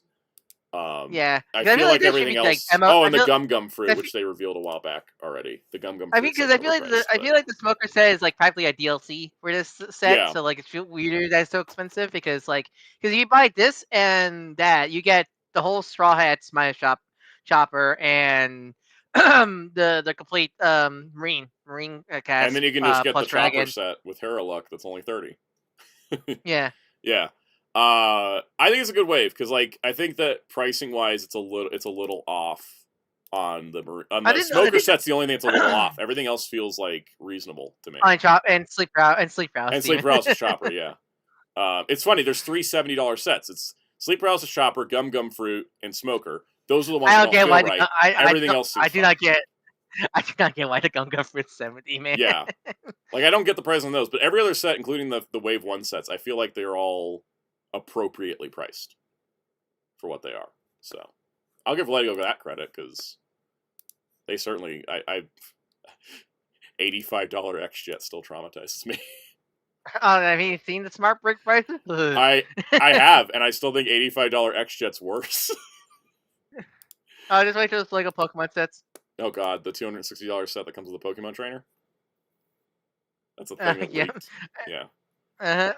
Speaking of prices, it's time for Bandai. Oh my god, I wanna scream at Bandai. I'm not gonna scream because I'm not that mad, but all right, let's talk about this. So Bandai, following up CSM Hibiki, have what are not complete selection modifications, but are just essentially new disc animals, and they transform from their disc form to their animal form, and then they come with the silver versions that you actually put on the device to read as a bonus. And I thought, oh, cool, new disc animals. That's great.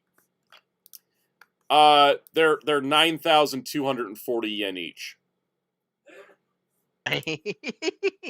That's a lot of money because the original ones, as people pointed out from 20 years ago, were 1,760 yen. They're like the budget figures. Yeah, and they came with a holder. Toys. And these don't even come with the holder. They just come with. Oh, really? They come with the disc. They come with the regular disc, and then they come with the disc that's flat. And I'm not exactly sure if that's a new mold silver disc or if that's just the same ones from the CSM. Also, they don't work with the CSM because the CSM doesn't actually read discs. Come on, man. I would have been into this for like half the price, or if it was 9,240 yen for all 3, I would have bought them. I feel like there's not $100 a piece. What is a combination some people need to make where it's like about remove features on complete selection modifications? Because I feel like more and more we're hearing more about remove features of certain CSM. Taurus Thomas for 3 months, super chat for 3 months. I'm only asking because I haven't seen anything online. But does anyone know when the Project Hail Mary 4K will come out and what aspect ratio will be in? Okay, so release date, we don't have any word yet. We do know that the aspect ratio changes will be intact on the Blu-ray because somebody floated an article out saying that it was only going to be locked to 16:9 or 20 or 2.31 to 1. It was either going to be stuck to widescreen or anamorphic, and someone said that's going to be, they're not going to put the IMAX shots in the 4K. And one of the directors said, no. The aspect ratio shifts are intentional storytelling, and they will be included on the Blu-ray. Oh, that's good. Yeah, I was glad to hear that. It's like Sinners. It's like Sinners made a big deal, like, oh, we got the IMAX aspect ratio, but it's like, yeah, that was intentional storytelling. It wasn't just we took a wider frame. Like the they did that on purpose. Yeah, it's not like Tron Ares' IMAX shots aren't on its Blu-ray, which is stupid, but you're not missing anything because it's just wider shots. Whereas like, or you want to be the Transformers the Last Night, just be vomited, seeing where you switch ratios. But like Sinners do the IMAX shifts very specifically, and Project Hail Mary did that as well. Project Hail Mary was released by Amazon, and they've got a deal with Alliance Entertainment to do their Blu-rays. So it'll come to Blu-ray. It's just, it will have because it's important. If anyone's seen the movie, it's not really a spoiler, but like scenes that take place on Earth are in like your standard movie formatting. Scenes that take place in space are in the full IMAX expanded aspect ratio. So it's very intentional. All right. I don't really have anything else to say about these disc handles besides they better not be fragile like the old ones, with them being all clear plastic. Yeah, but I say, weren't they clear plastic, right? Also, these are 160% thinner than the originals because they wanted the disc size to match more accurately. Oh god, hard mode. Which is also like the Henshin Kaigen that I don't want to review because I keep feeling like I'm going to break it, being 30% smaller than the deluxe toy to be more show accurate. Sometimes show accuracy is kind of a problem, you know? So you mean also Transformers? Yes. Yeah. All right, let's talk about some more Bandai. I just want to say this I don't usually cover teases anymore because I just feel like I'll just wait till we actually get a reveal. I'm just baffled that CSM Ghost Driver is a thing. I'm more baffled at like, what do you mean it's been 10 years since Ghost and X8? Right? It's been 10 years since Ghost. I'm just like, I'm amazed that Ghost got the CSM treatment before X8, before Build, before... Did Drive get one? Before Drive. Like, Gaim was the most recent CSM, and now we're jumping to Ghost. I guess because Ghost is easier to do, because the Ghost icons and the Ghost are not that complex. Yeah. They don't have electronics inside of them except for a couple. I'm curious how they're going to do this, because Ghost was very... Because with Gaim, they did, like, packs of lock seeds, right? Yep. So, like, are they going to give you only, like, 5 icons, and you have to buy the rest of the 13? Are they going to make all the icons? Because the original toy line missed several. Because, I forget, we got all the main... was it 13? Yeah, icon? all the main form ones, but there was 101 icons. They didn't make all of them. Yeah. But, like... Because, did we see all those ones in the show? Or I don't know, I never watched Ghost. Okay, is this like a Gal Ranger thing where there's like this many Gal animals, but like I think it's more like a Q-Tama thing. Okay. At some point, they just stopped caring about showing them all.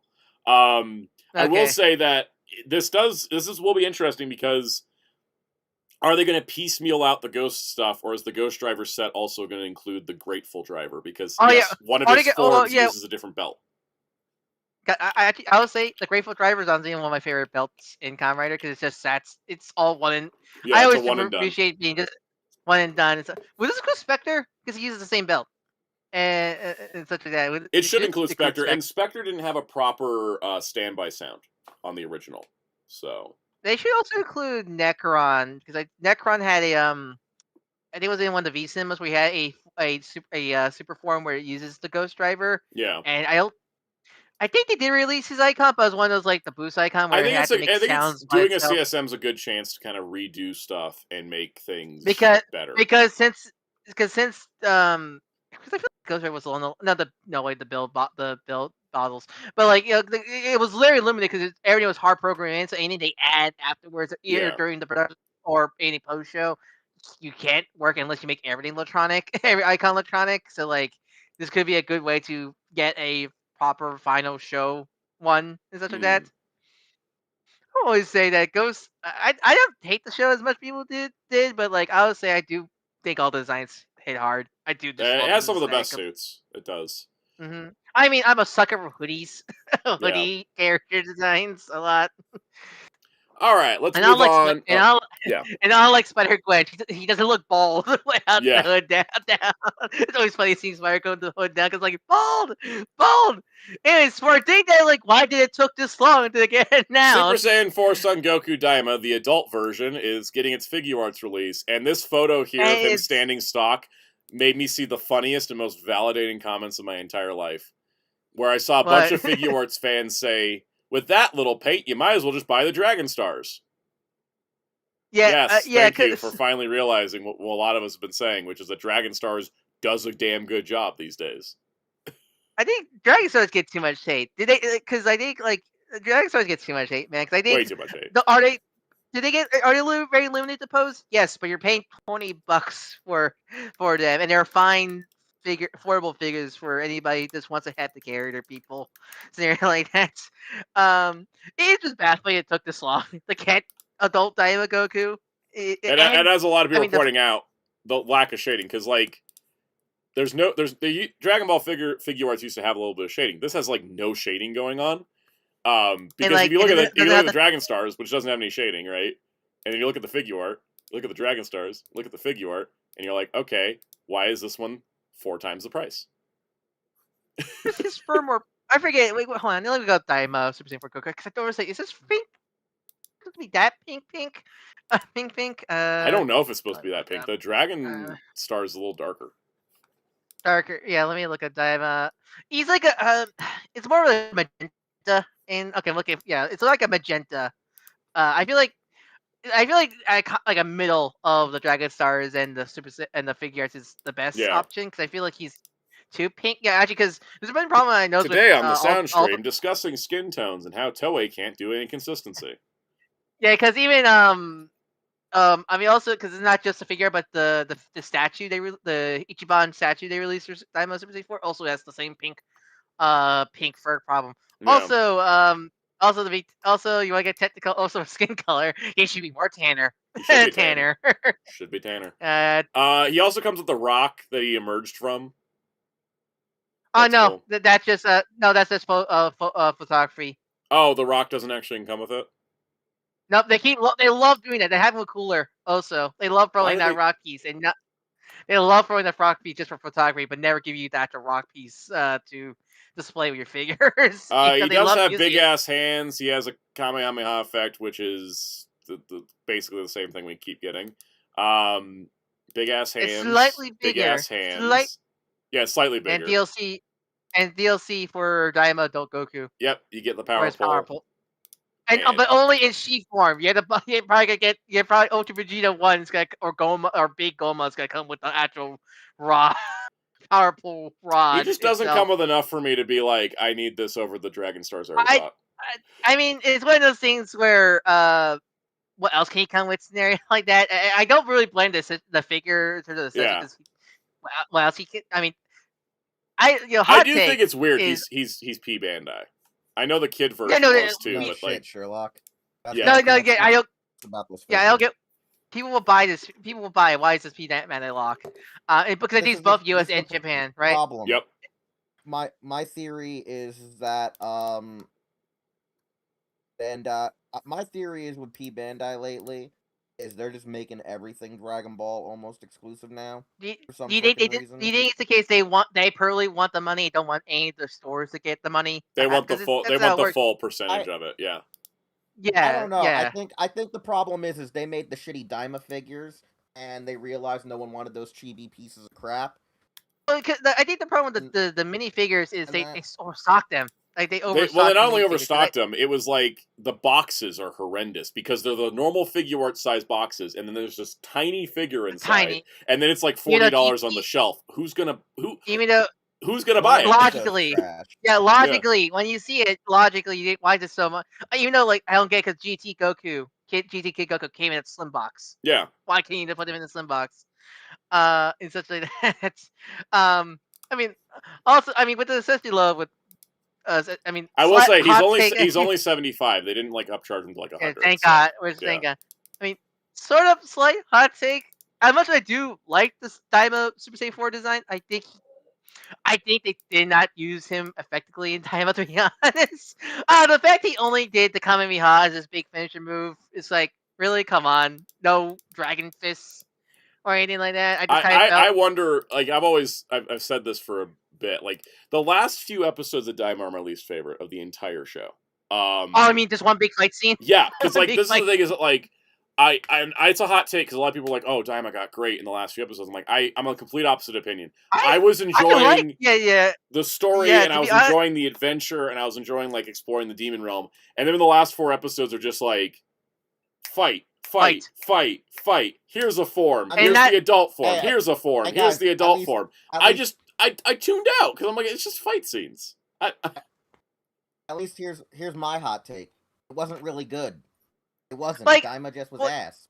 I enjoy Daima. I enjoy Daima, but like, I think, because I love original Dragon Ball, I think the Adventures of the Demon Realm with Glorio, Pansy, and Goku were some of my favorite parts.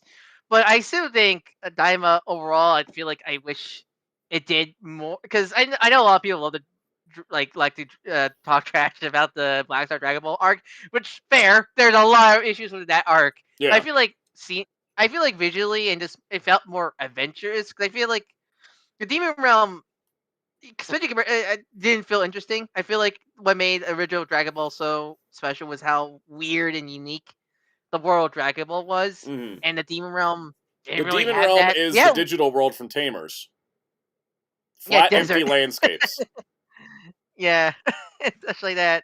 Yeah. Like, when we did get some world building, and so it was interesting, but like, I don't know, I feel like it needed more of that Toriyama goofiness still, which I think, like, I think a lot of I think the problem is the biggest problem Dragon Ball has had, and is whenever Toriyama tries to inject too much ball. I love ball. I do love ball, but the problem is he does not. He has trouble blending what he did in Z with ball. That's his biggest issue. Blend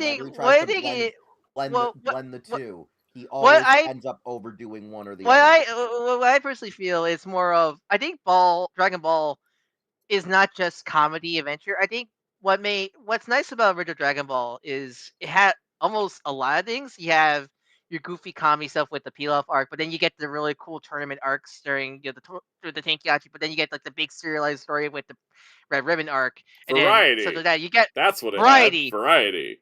And I feel like know how to balance. Yeah, I feel like every other Dragon Ball project after that kind of lost it, because Z got to the point where it kind of every villain was going to blow up the planet, and some were successful. Actually, like Z era Dragon Ball, because we know the manga still called Ball in Japan. It still had comedy, but it wasn't as in your face. It didn't have the lighter moments. It didn't have the sense of adventure. He like just dropped all that shit. And part of that was the editor telling him to do that too. Yeah, which is why when I feel. But I was gonna say before this whole show goes off the rails. Yeah, I was gonna say if he didn't have his editor, it would have been good.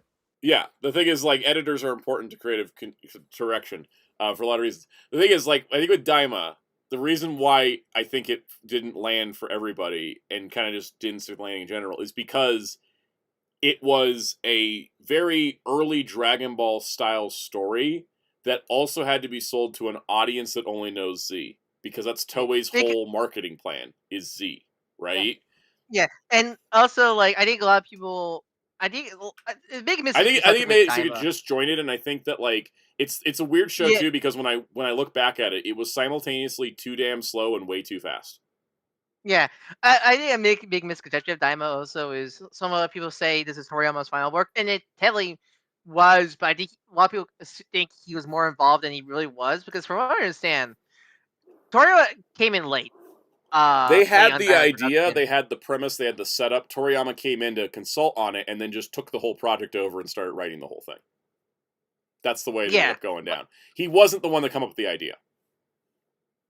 Yeah, I think a lot of people misconstrued what Daima's production. Yeah, that Toei's team had come up with it first, and then Toriyama kind of came in and sort of just took the whole thing over at some point. Play only watch Who's This is very real. Yeah. Only watch Z. Who's this? Yeah. That's the thing is I think that was what Daima's like identity crisis came in. And then that's why for me like I enjoyed the show. And then when the final fight started happening, I was just like I'm just checked out. I do this all the time though. Like I was watching King Oger versus Kyoryuger with my parents because I showed them King Oger. And King Oger versus Kyoryuger, for anyone that hasn't seen it, is like I don't know, 15 minutes of plot, and then the last 30 minutes of the thing is just one big ass fight scene.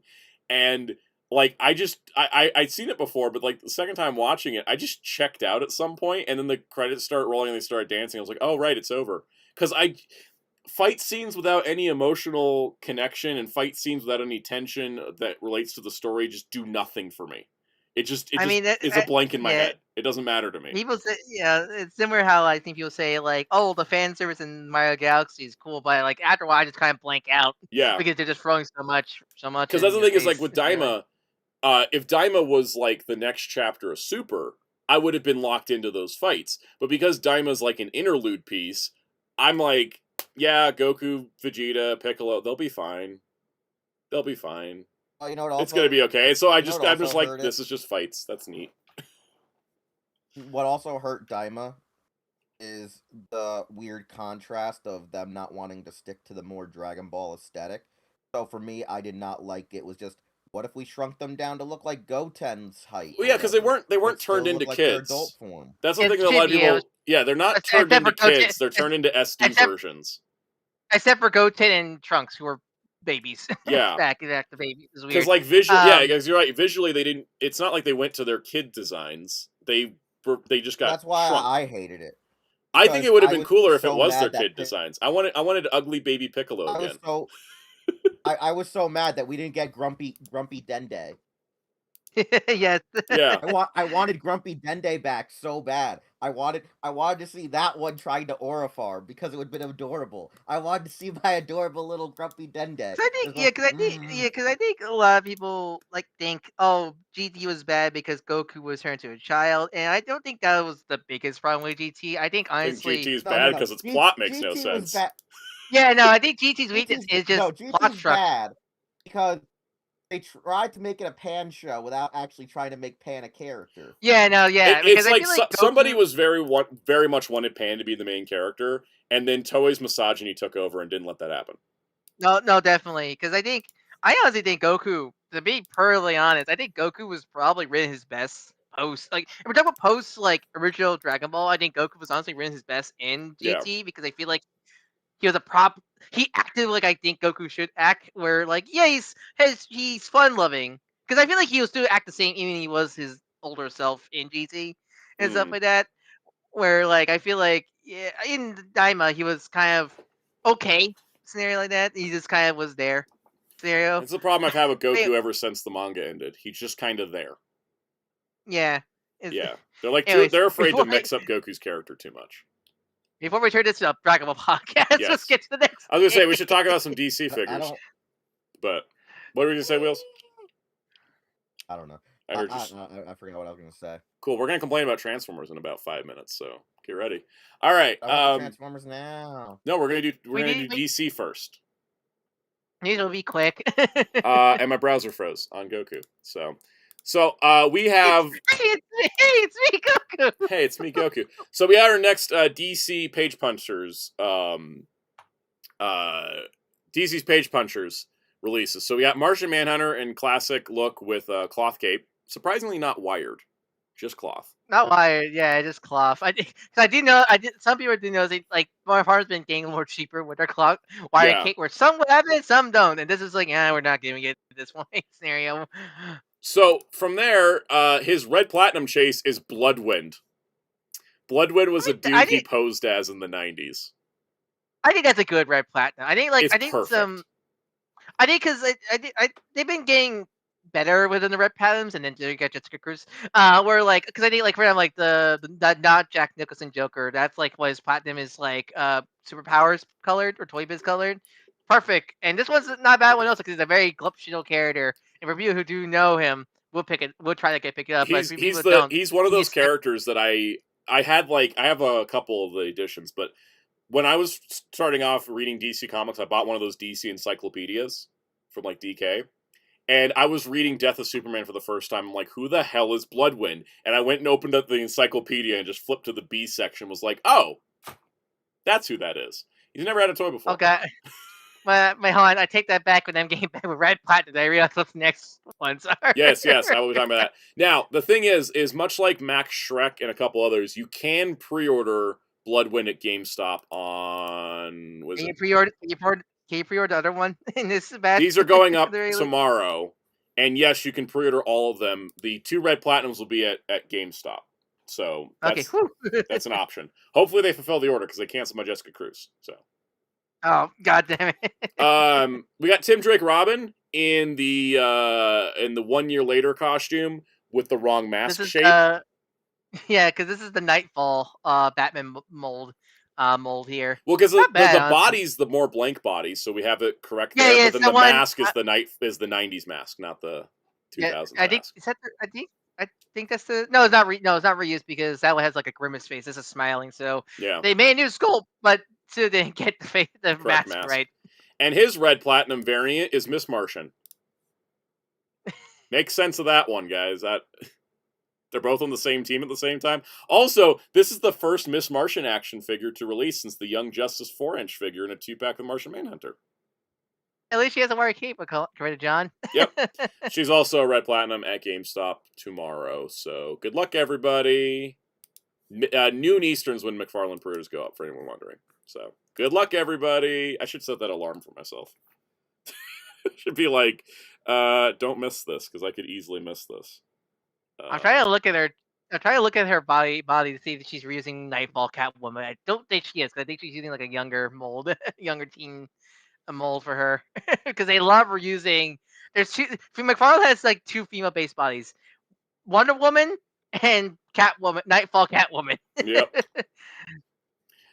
All right. Then we got the thing. Okay, this is like my favorite thing that got revealed this week for toys. Like, yeah, because I have never put my hands on an amazing Yamaguchi before. I've always avoided them. I only have one. I have, well, now 2, because I have the Ninja Gaiden, one in my pile of loot. But I have the Supergirl. They're nice figures. You do need to be careful with them from what I've seen, because they could get very tight. So get the shock oil ready for them. But they're really not. They're really nice. They're very much like the whole idea of Amazing Yamaguchi is they're super mega posable. And they don't look the great. Actually, the game's better because when they first started out, they look horrible. I remember the Magneto cape. Yeah, but they gotten better with their body proportions recently, where they don't look too horrible standing up on their own. But they're always like nice, high quality figures. I've always wanted to own one, but I've never liked the designs they do. I've never gelled with any of the designs, any of the characters I would actually spend the money on. But here we get the classic edition Batman Beyond, which they had shown like a more modern, stylized one, which I, again, wasn't into. I hate that one. This is gorgeous. This is beautiful. So his wings can actually pose on his arms, which I think is awesome, because that's something that like a lot of Batman Beyonds can't do, is do any posing with the wings. You can take all the wings off, which is great. I love that. He's got the rocket thrusters, which is awesome. He looks so incredibly posable and fun. You can even do like this, which reminds me of the opening. There's a shot in the opening where he's got his wings back like freaking bat wings. Batarangs are included, of course, and then he also includes a Terry McGinnis head that actually looks like Terry McGinnis. What a concept! Yeah, that's great. Which what I'm super happy about, because one of the things I hate about Kyoto is they have Kyoto store exclusive DLC. Yep. Where you buy at the Kyoto store, you get a bonus accessories, and sometimes it's like, oh, that's okay to miss. And there's some figures like you say, and his Melk, his dragon sign, and like 2 extra hands, and the Junk Warrior. or like for Attack on Titan, the Titan Aaron, he only comes with 1 face. But you want another face, you have to buy at the Kyoto store, which I hate. But thankfully for this one, it's just a Red Eyes head. Red Eye, which is only from like what the Tim Drake comics or something like that, right? It's like it's the Tim Drake comic look, yeah. Yeah, they never had this the show. That's such an easy skip, because most people gain this line for Terry and not for Tim Drake. I'm so glad the Unmasked Head isn't a Kyoto Store exclusive. I'm very happy. Yeah, because I feel like they have done.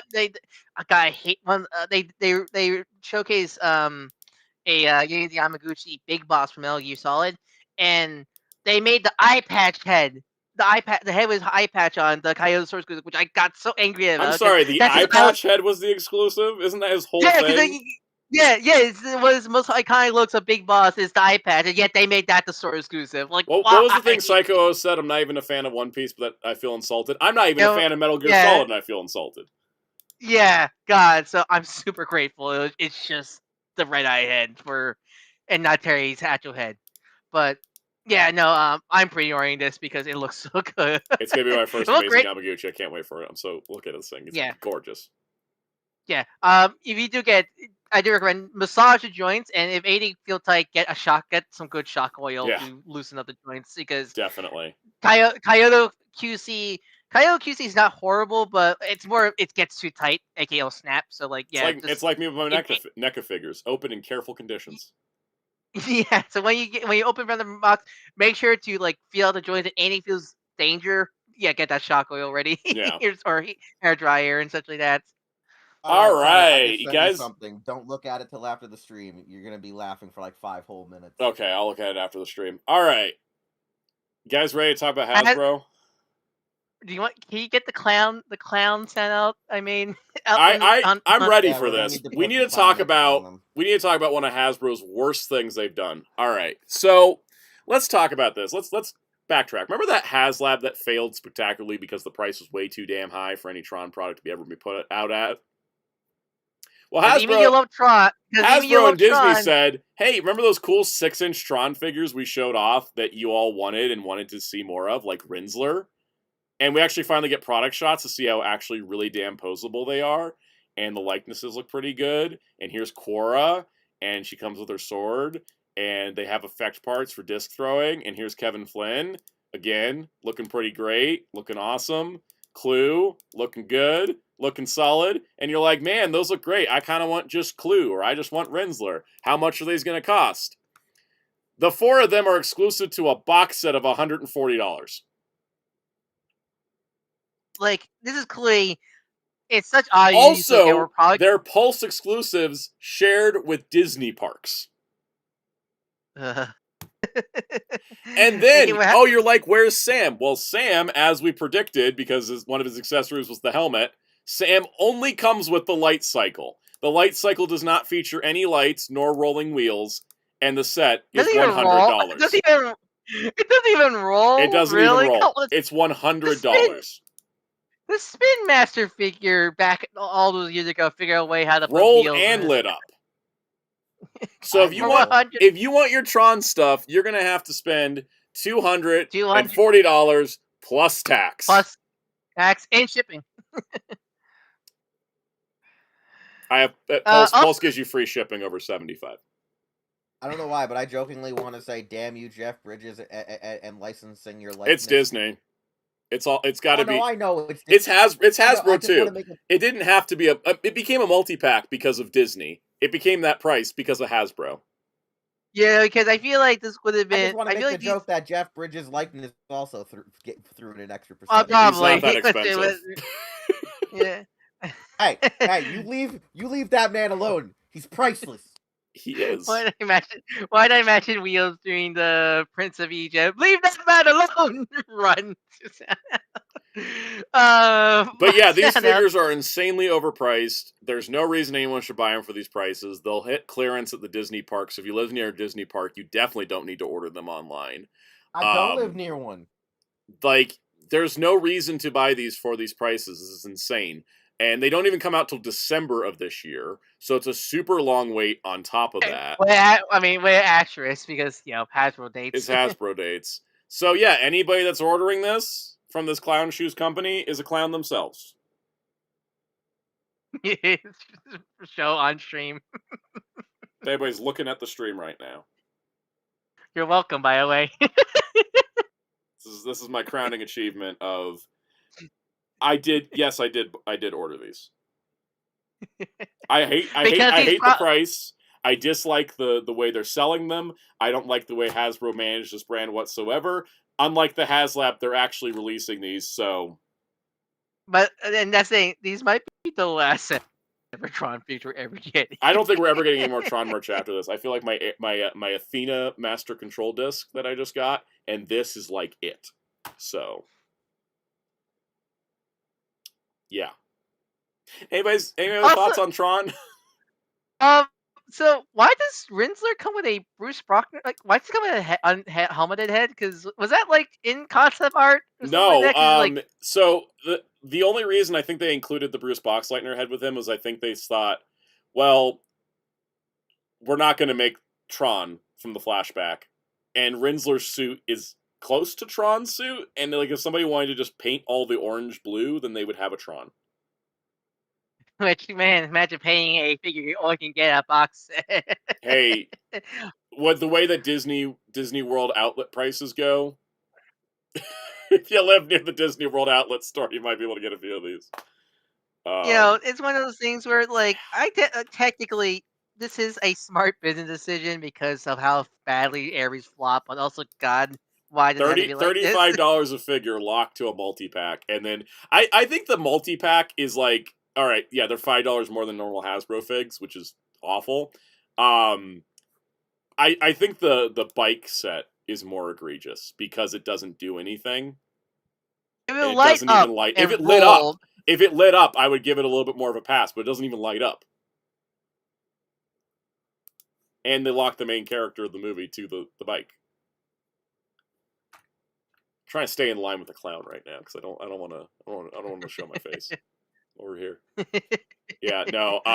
Yeah, fucking Hellfire's crown. I have. I don't know what's gonna happen. We don't know if, but technically, we don't know if the quality control good. Don't hurt me more than I've already hurt myself. Sam opens the box, makes a video, snaps in half for a minute. I like that the IO9 article is the official press release for this, and it says the releases will be split into 2 high-end collector's packs, although both are significantly less pricey than the aforementioned Haslab collection was. Like, even they're throwing shade at Hasbro, and they have the official reveal of this. Didn't they also joke about the failure of Ares in this article or something like that? Let's see. Last year, Hasbro tried to bring Tron off the grid and onto the toy shelf with an ambitious crowd-backed Haslab project, only for it to go about as well as the rest of the Tron's franchise for 2025 did, and failed to hit the necessary support to happen. But while it was showing off that risky set at conventions across the summer, the company also started teasing something that seemed much more exciting, a large-scale revisitation of proper Tron saga legacy. Again, this is meant to be the official reveal, and yet they're trashing on. I gotta love how they're just like, we're gonna point out how stupid this all is in the official reveal. Maybe there is a chance for Hasbro to send me something, you know? Like, I guess I'm meaner. I don't even want to accept a Hasbro sponsorship because I would have to be nice in some way, and I don't want to. But it feels like you're making a deal with the devil. Exactly. God, imagine they invite me to the next PulseCon as a commentator. Like, could you imagine me? It's like you make a deal with the devil. The way but they take away your Star Trek collection, some like a Mephisto deal or something like that. They can take my Transformers. They can never take my Star Trek.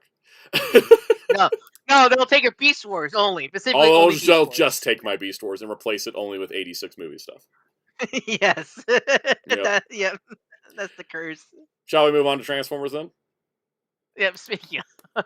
I'm going to turn the clown off for this because I'm actually making smart choices here. So, through Screen Rant, we got a new wave of... Let me rephrase. A new wave of studio series. You mean Screen Rant. Now you said Screen Rat. I said what I said. I have feelings about that website, and I made them very clear. Same. So we have Thundercracker from Transformers 1, which we'd already... If you can't say anything nice at all, don't say it. Oh... I didn't say anything. I just flubbed. I mean, at least he doesn't have the big lip mean genie. He is not Call of Gene Genie the big lip meanie. And he's got new wings and new guns, so he actually has more work done to him than most Seekers. So, I was gonna say I'll take it, but I'm actually never buying this mold again. I hated it the first time I got it. I really didn't like this one. That's neat. We saw him before, so it's not too much of a surprise. Next up, There's too many images in this gallery. Soundwave, who doesn't have his gun. Which is okay, because he only had his gun in one shot of the movie. Was it like a Pacific gun? Was it like Pacific his gun, or was that generic like high guard gun? It was a generic gun. I think it was a high guard gun. I will say that like his vehicle mode's so weird.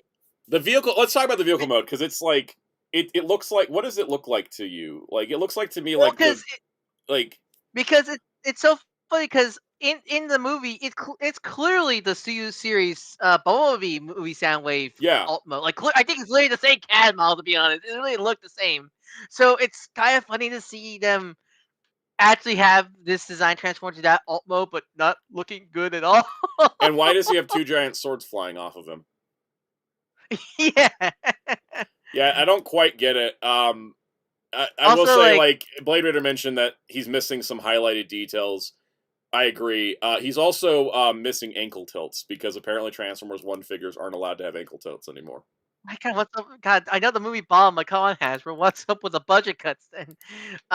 Yeah, because I was looking at the robot mode. I'm like, why does this not look good? And I'm like, oh yeah, because I'm just so used to not in the film, but the Blockies champion class figure and some of that. Where it's like, I'll just stick with the Blockies figure, to be honest, because it'll be more posable and more film accurate and stuff like that.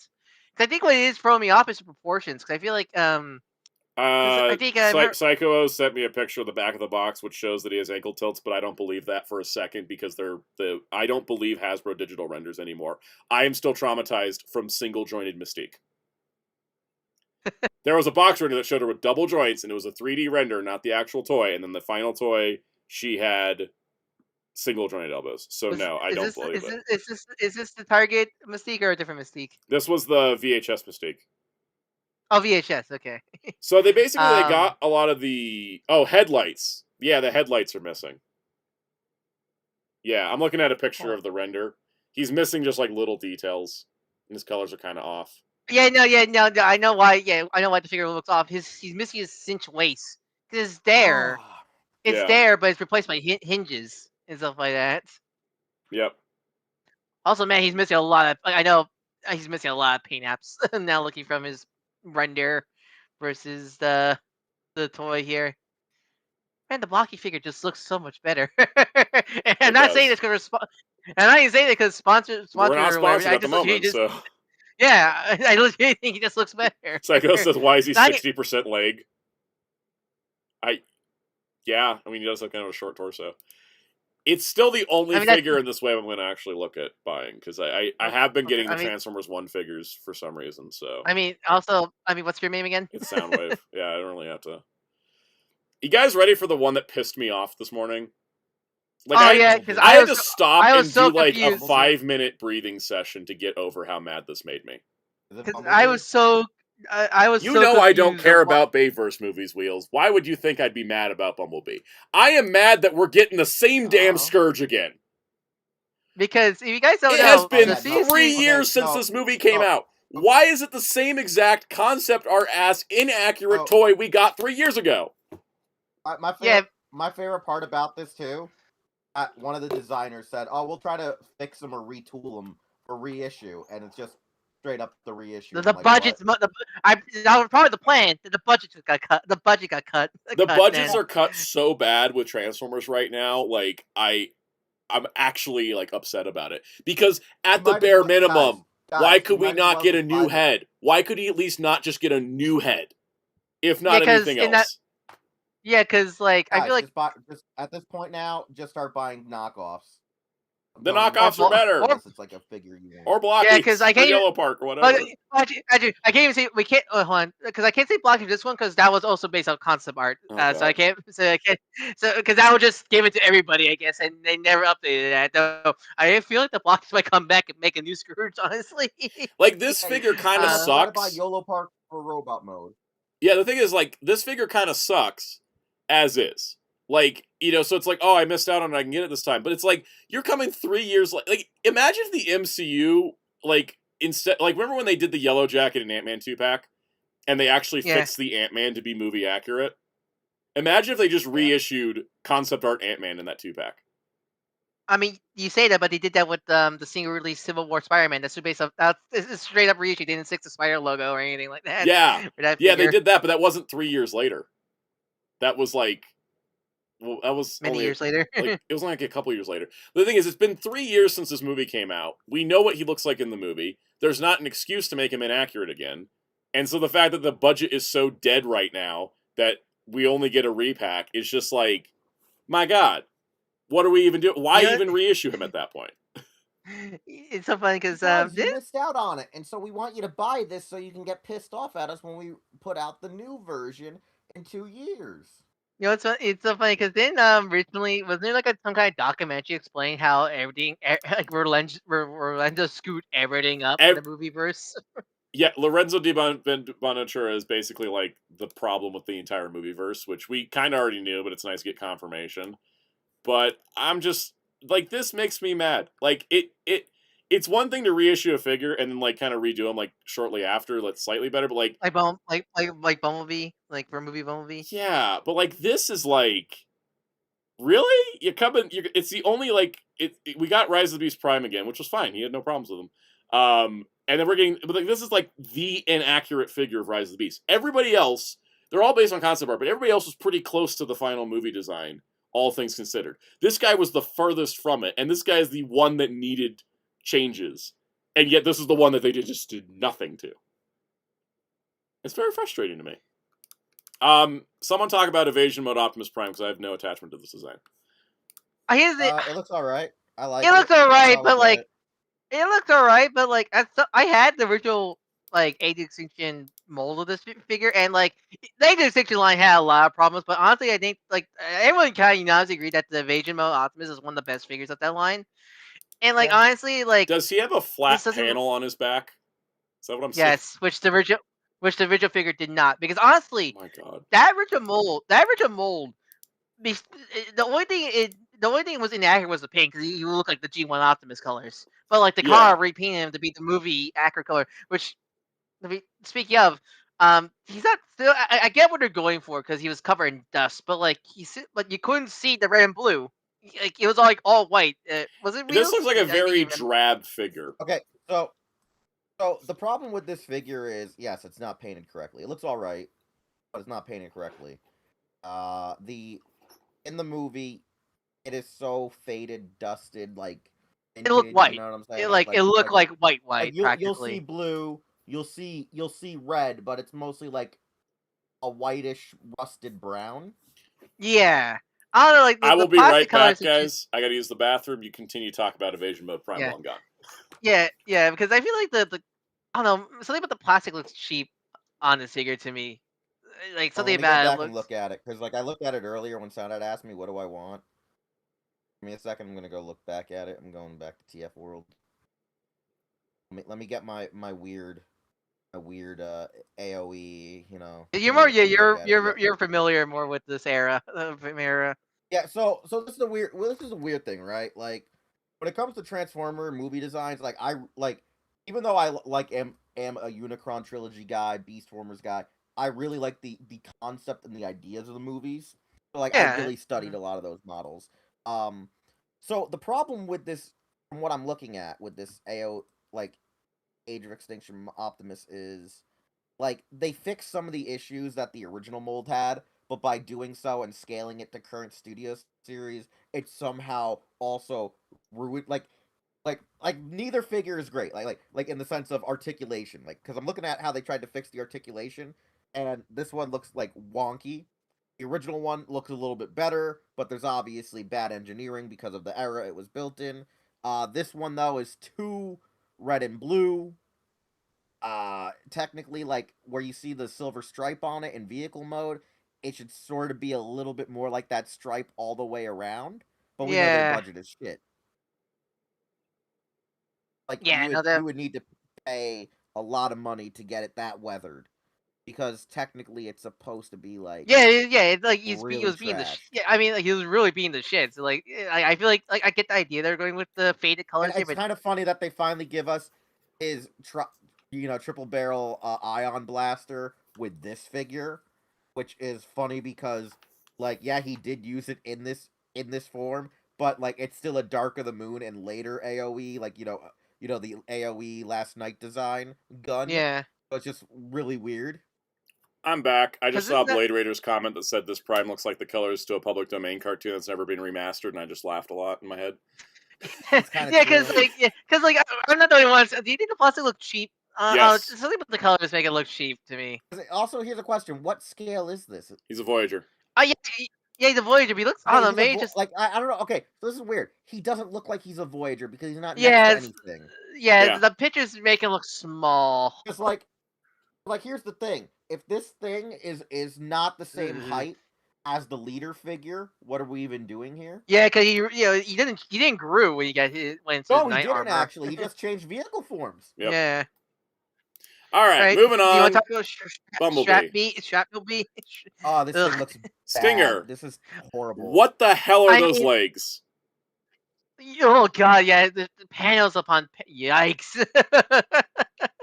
There's also what's going on with the tires? Yeah, like why can he lay on his back and just roll away? Now, like, look, I get it. The age extinction designs are like impossible to turn into transforming figures because they're like robot first, not transformable guy second. Well, and especially I never liked age extinction B design. He looked fugly. But like, it's weird. I liked his body, but I did not like the shurikens coming off like funnels. Find out he doesn't even have the shurikens here. Well, the wheels were the shurikens in the original toy, I think. Maybe they could be removable. Maybe there's no promo photos, but promo photos suck. Did he have that stinger ding? I don't remember having that stinger ding. Yes, in the movie, he did have a stinger gun because even though Stinger was supposedly built off of his schematics, he then used Stinger's fucking design to like upgrade himself. Yeah, okay, but like. This is never the case of like super over engineering, especially look at those legs, man. Yeah, no, Bumblebee is just weird. He's the hardest one to do just because he's. I think because it doesn't help that his chest, because there's no way in hell you can have that chest is not transformable at all. It's just scrap metal, so they can't have the usual like car chest that you do with Bumblebee. There's a reason why in Transformers: The Last Night they pseudo reverse engineered him to be more of like.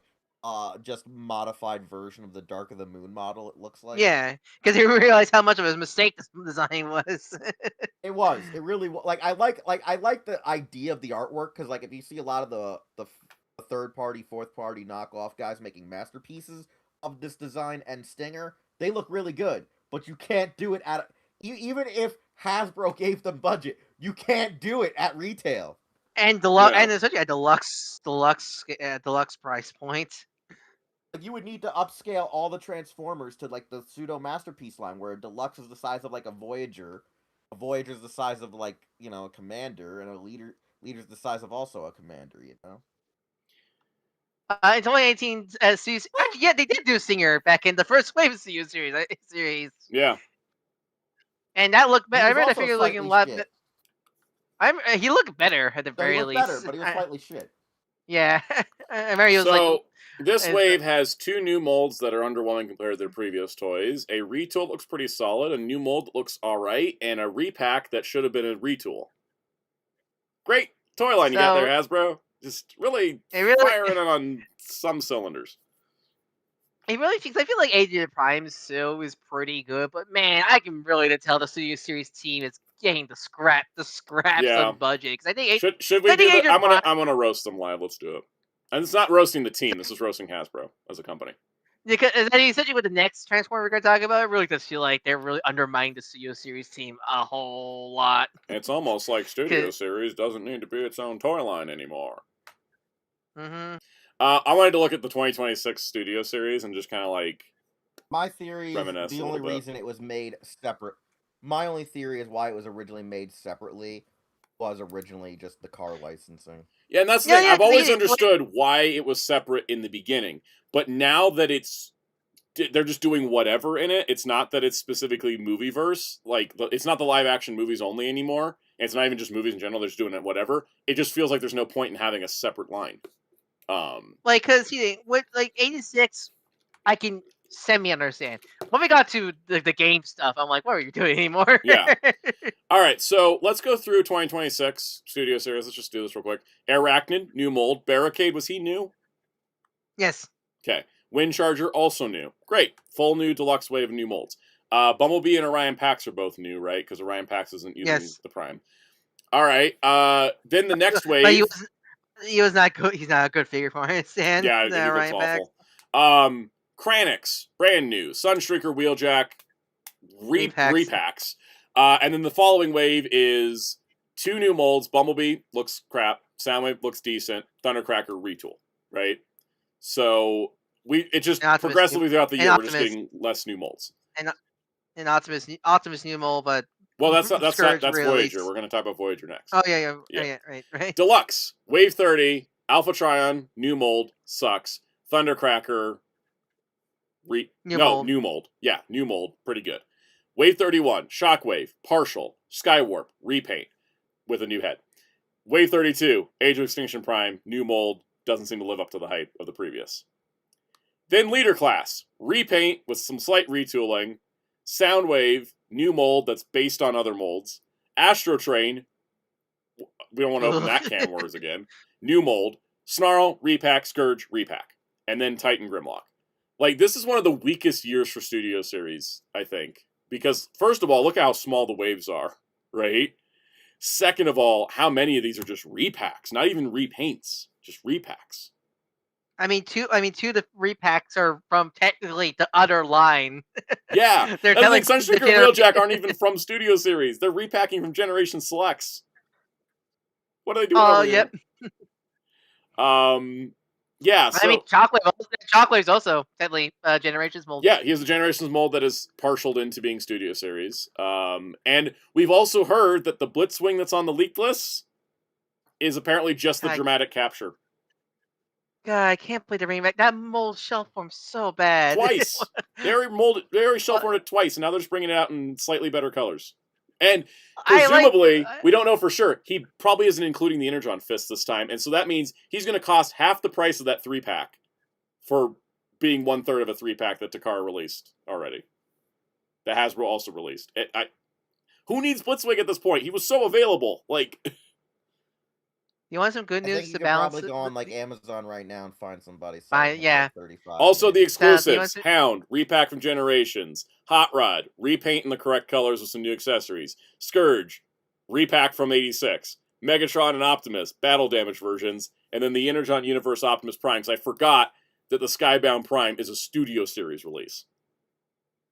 It's overpriced. He's overpriced because he's just a transplant.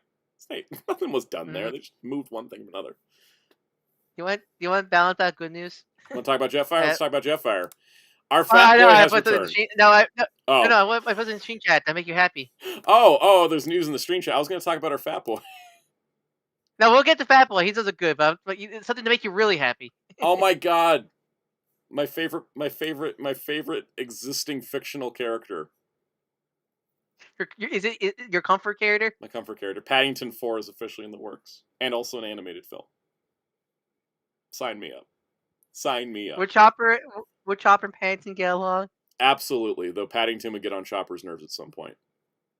Because Chopper's going to be like, you can't eat this much marmalade, it's too much sugar for you. And Paddington would be like, give him the hard stare. And Chopper's like, don't you dare give me the hard stare.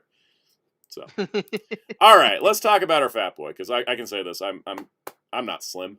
Anyways, Jetfire's back, and apparently he's mistransformed on the box. Yeah, that cone should be signed. Yeah. So let's start with this. Let's start with the fact Armada Jetfire, he's back. He's better than ever. We've been waiting for this for a long time. Like, when are we gonna get Jetfire to go with our Optimus, right? So Optimus is getting reissued, which is great. We're getting Jetfire, and Jetfire comes with the 3 minicons to make the Replica Blaster, which is nice. Rest in pieces, minicon partner. Yeah, Commodore's just MIA. They decided to do the Requiem Blaster instead. This kind of falls in line with Nemesis Prime having the Star Saber. I guess someone's coming with the Skyboom Shield. Overhaul. Overload. Smoke screen.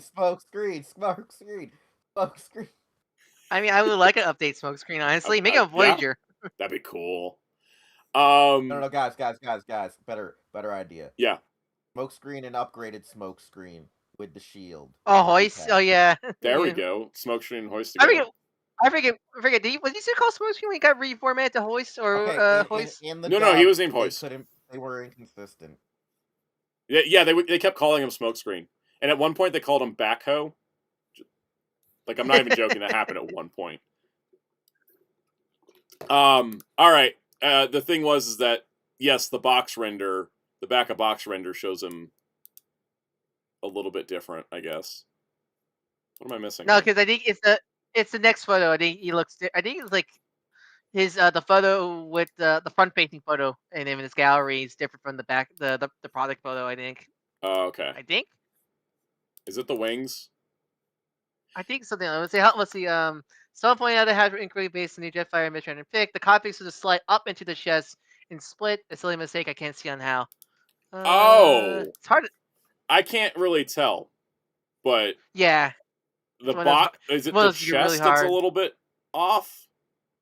It's one of those very noticeable that it wasn't. It's one of those very noticeable mistransformations at the very least. Oh, I get it. He's whiter because they're using the mistransformed photo as opposed to being slimmer. Like his legs, his legs weren't fully brought down in that other photo because that toy. I own that toy.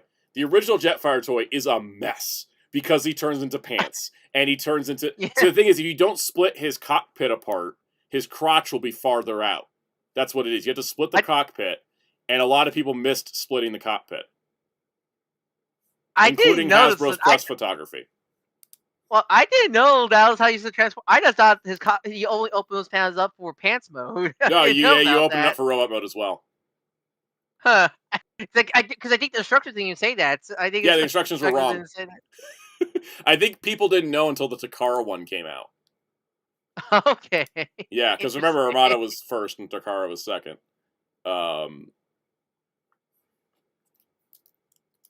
So yeah, crazy. But he looks great. I like my fat boys. I like him. Also, because for me, I know for sure. That he's going to be pants like 90% of his life on my shelf. Yeah, no, I'm probably gonna make it pants, but also I like Remote Optimus with his Mager pants already, so it's kind of hard to pick. Also, it's a much harder pick now that Optimus's pants articulate, because on the old toy, as soon as you get, if you have the original Optimus, and as soon as you get Jetfire, you just ditch the trailer and you just use Jetfire forever because the legs are just so much better, right? I guess you could give the pants to Nemesis. Well, that's the thing, is a lot of people were wondering if they're going to reuse this mold, and I think everybody's been saying the canceled universe repaint where he's in Skywarp colors or whatever. That's the one they should do. They should do that one because it would pair so perfectly with Nemesis for the combined mode. Also, I like you can tell with his shield, you can see the little port where the removable Autobot logo on Optimus goes. Yeah, because you got to pop the logo off, then you put the shield on, then you put the logo in place. Also, I like the Requiem Blaster team. They look great. I still feel bad for his own Minicon. He replaces children. We need to start having Minicon multi-packs. And I think the best way is 3 Minicons for a deluxe price point. And just as long as they're fully formed. Don't do what they did with Sideways. The gray one doesn't have moving arms. Yeah, because they're just a single molded. They're a single molded piece, and you just attach them. Don't do that. So he's always looking like he threw up. He's looking he flew up. Yep. 3 fully formed Minicons for a deluxe price point. I think everybody would be on board with that. I think that. Also, if I'm interested in all the foes, his gun is always like Megatron mounted on his arm. He should be able to hold it.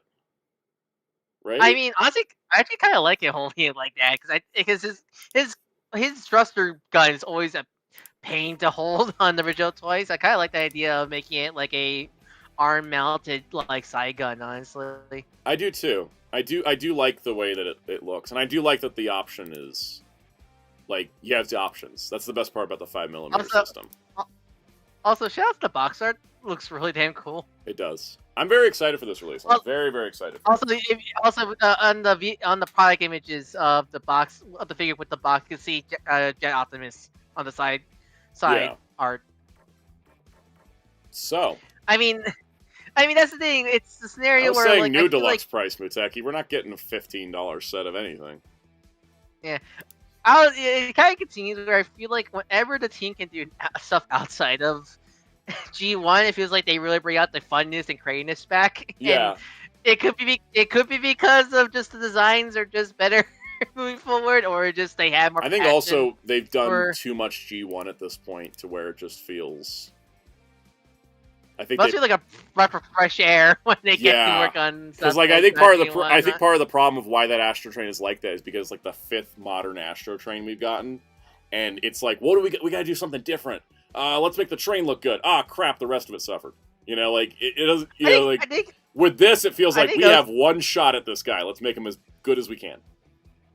So also probably because at this point by the Yuga trilogy, the toys are usually pre-show accurate because the show used the toys as the reference. Yeah. And such, so you don't have that whole discrepancy versus G1 of toy design for the show design. Because like Jetfire, yeah, he might look a bit slimmer in animations, still looks like the toy. It's an area like that, so you don't have that whole like toy. You don't feel like we don't feel like we need to get a remake of Jetfire to be specifically more animation accurate. Because at the end of the day, the animation looks like the toy. Something like that. Also, we're wondering, yes, Jet Optimus is on the side of the box. We didn't highlight that, but there he is. I'm very excited for this. And I'm looking forward to Overload for the same reason. I think Overload's going to be good. In 5 years? In 5 years, yeah. Yes, you guys are hearing music, so I was setting up our next segment while we were wrapping up our Transformer talk. Anybody got final thoughts on Jetfire? Because I think he looks great. I mean, these go up love for the fact that we got pants. We got Scott McNeil. Yeah, we always use more Scott McNeil. All right, I think that's these it, go right? up for pre-order. I think all the so Jetfire alongside the Studio Series stuff goes up to pre-order tomorrow, right? Yes. Also, I realized the McFarlane stuff goes up on Wednesday, not tomorrow. I'm jumping ahead by a day. Yeah, because I think Hasbro got the date wrong from the articles. I think. Yes, the Studio Series article said tomorrow, and then the Jetfire article said today. And obviously, it didn't go up today, so it should be tomorrow. I mean, they always do this Transformers Tuesday thing, so I think it's what it is. So wait, hold on. Yeah, it goes up. First, I'm reading the comic book article. I might have to read some of this stuff. How the pre-order Jetfire. Commander Class 3 is typically retailed in the $74.99 to $99.99 range, which isn't exactly pocket change. Jetfire specifically comes with flying high at the 99 tag. But for a figure this size, complex and collector degree, it's fair ask. Yeah. I think because he comes with 3 mini-cons that combine into a weapon and everything looks good, I don't have a problem with the price this time. Also, because his engineering is probably a little more complex that he needs to combine with Optimus and stuff like that. I really don't have an issue with his price. I'm not going to complain about it. Pre-order should goes live to have proposal on April 14th at 1 p.m. Eastern Standard Time, where our major retailers to follow shortly after. The figure itself will be available fall. Asterisk. There. It's not surprising we don't have mid-July. Yeah, I surprised we don't have Onslaught yet. Has Swindle come up to pre-order yet? No, he's not. I keep going did I pre-order Swindle? He is not gone up for order. The wave that he's a part of hasn't gone. I know we got the deluxes up for order, and people are already finding them in store. I think that's the animated Ratchet. I'm looking at it now. That's right. So wave 5 of let me pull this up. So wave 5 of Age of the Primes is Cliff Jumper, Power Glide, Ratchet, Smokescreen, Swerve. Wave 5 Voyagers is Nexus Prime and Sideways. Wave 6 is Swindle. Okay, yeah. It feels like I wonder if Swindle was meant to come out sooner because they revealed him sorry, but want to get the primes out of the way before Nexus. I wonder if that might be part of it. I also wonder if he was always planned to be Wave 6. They just wanted to show him so they could show Bruticus. Yeah, it's one of those things because they revealed his render, so I keep taking myself did I order Swindle yet or not? It's one of those. And I know we just got listings for a Wave 7, for Age of the Primes. which we don't talk about listings on this because this is not as we say, you read like Voyager class Studio Series Scourge, you get your idea in your head that they're going to fix the problem, and then they don't. Yep. But I don't believe we know. I think I was looking through the listings, like the most recent leaked list, to figure out who was going to be in the wave with Swindle, but he might be on the wave on his own.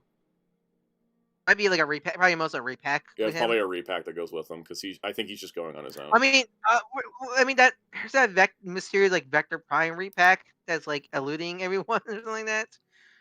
Yeah, we're still wondering what's going on with Vector Prime. One of the listings said new Prime or something like that, like a leader new Prime, and I wonder if it's Vector Prime, but like new stuff.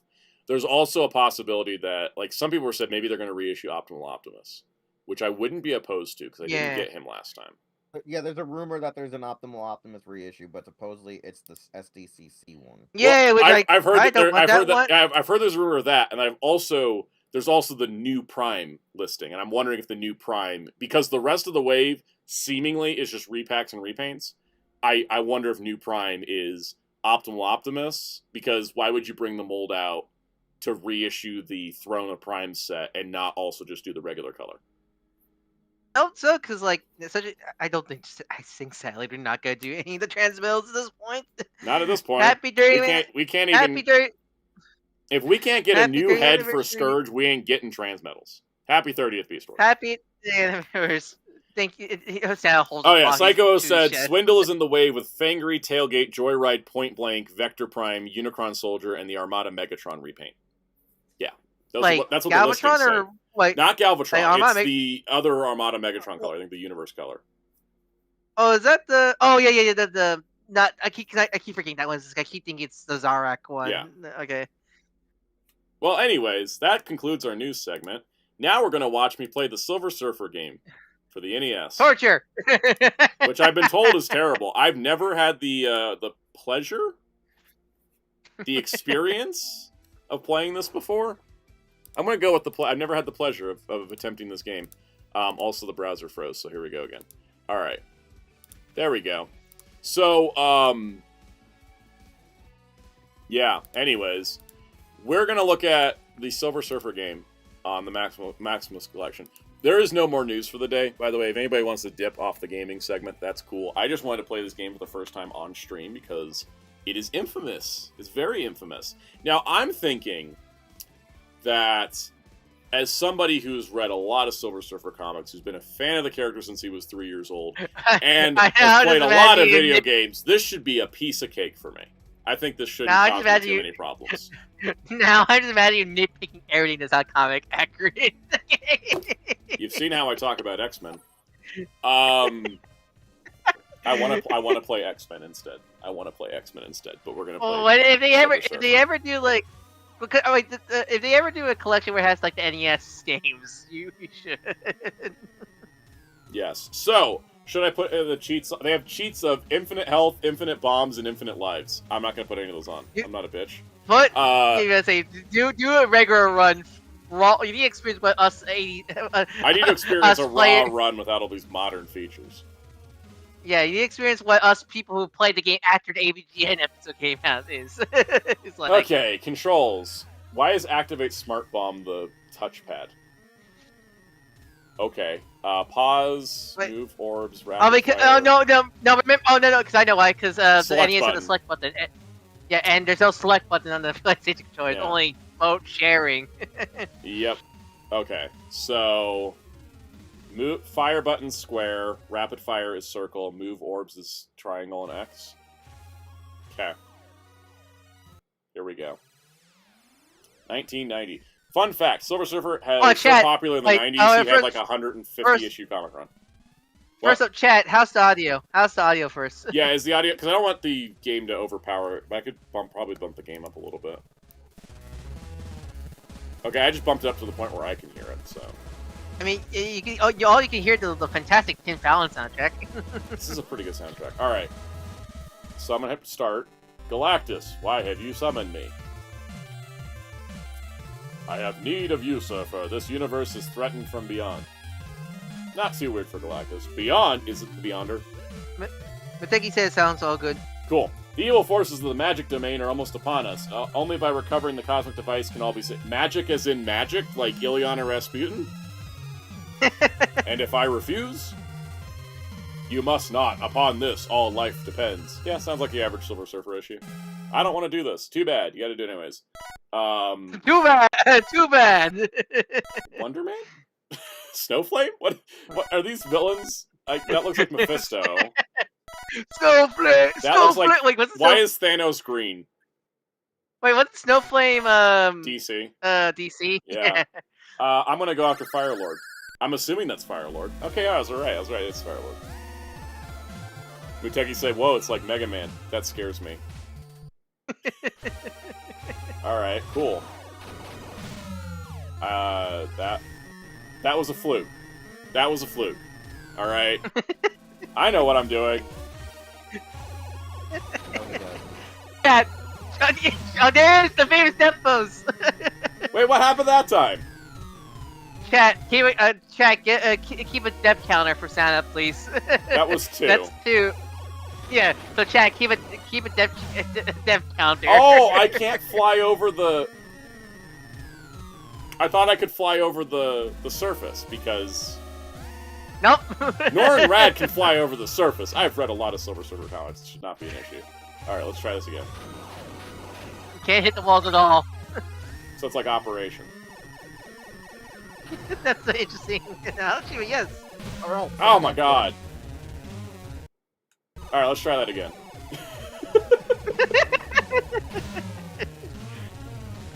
Actually, doing the repetition is helping. The repetition's helping. Rewinding is an option in this collection, but the repetition actually is helpful for me to, like, learn the pattern. I would say, if you do get game over, just put Infinite Lives, but don't put anything else on. I got a game over. Let's do Infinite Lives. Yeah, put this Infinite Lives only. Let's see. I started a timer at the level start. I couldn't hit stop that time. It was such a trick.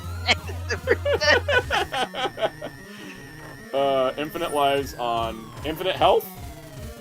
No. What's the point of Infinite lives. Health? Because you die immediately. No, but Infinite Health, you're just a victim. Oh, you're just invincible. Yeah, okay, gotcha. The thing you're Mark Grayson isn't. Wait, do I get like Firelord's stick if I beat him? Is this really like Mega Man? I'm not sure, honestly. I've never beat Fire. Damn it. Here we go again.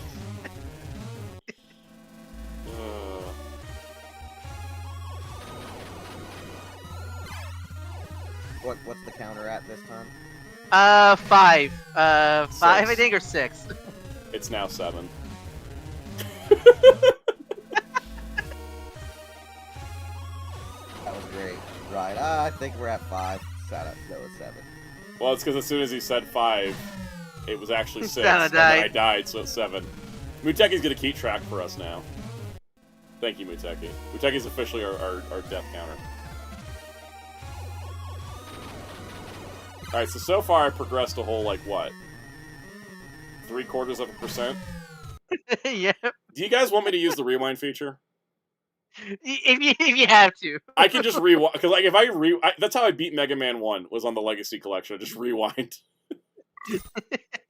But we're still counting your deaths. Yo, count the deaths. Every death still counts. I'm just gonna use the rewind feature so we don't have to keep starting over. Yep.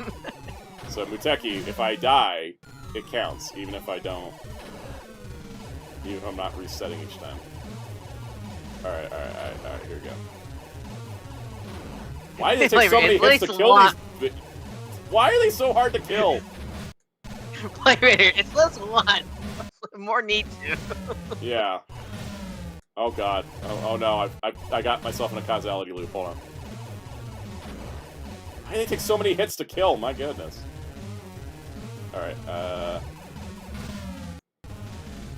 can I just Convoy no Nazo this and just, like, dodge around them? Oh my god. We need to play that game machine one day for the anniversary of the movie. Oh, we should, because, like, Convoy no Nazo is easier than this. I have to start over now because I rewound so much that I got stuck dying between enemies. Oh, you soft block yourself? Yep, soft lock. Oh, it has sections. It's like Xevious. Okay. So if you die, it resets a section. I'm more surprised you know about that, Xevious. Xevious is actually my favorite arcade shooter. I had it on the Game Boy Advance. It was just one of those like classic arcade titles, and I just got it. So I was like, that looks cool, and I can clear Xevious in one playthrough if I really try.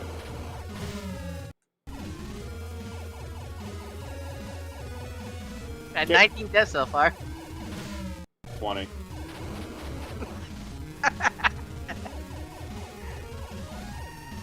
Yeah, if we want to see any more of this game beyond this front section, we're going to need to use the rewind feature. Like, it's just... Redo! Yep. Alright, we're good. I'm not going to say anything. 22. Yeah, I do find that the enemies are so strong that it's sometimes easier just to dodge around them instead of trying to, like... Yeah, I think you used to do, I think you should do that. You also can't hold the square button, you have to keep pushing it. Alright. No turbo buttons here for you.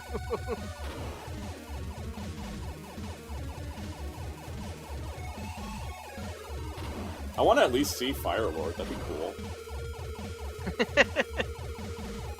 The challenge. It's now get to at least 2 bosses with the time he has left.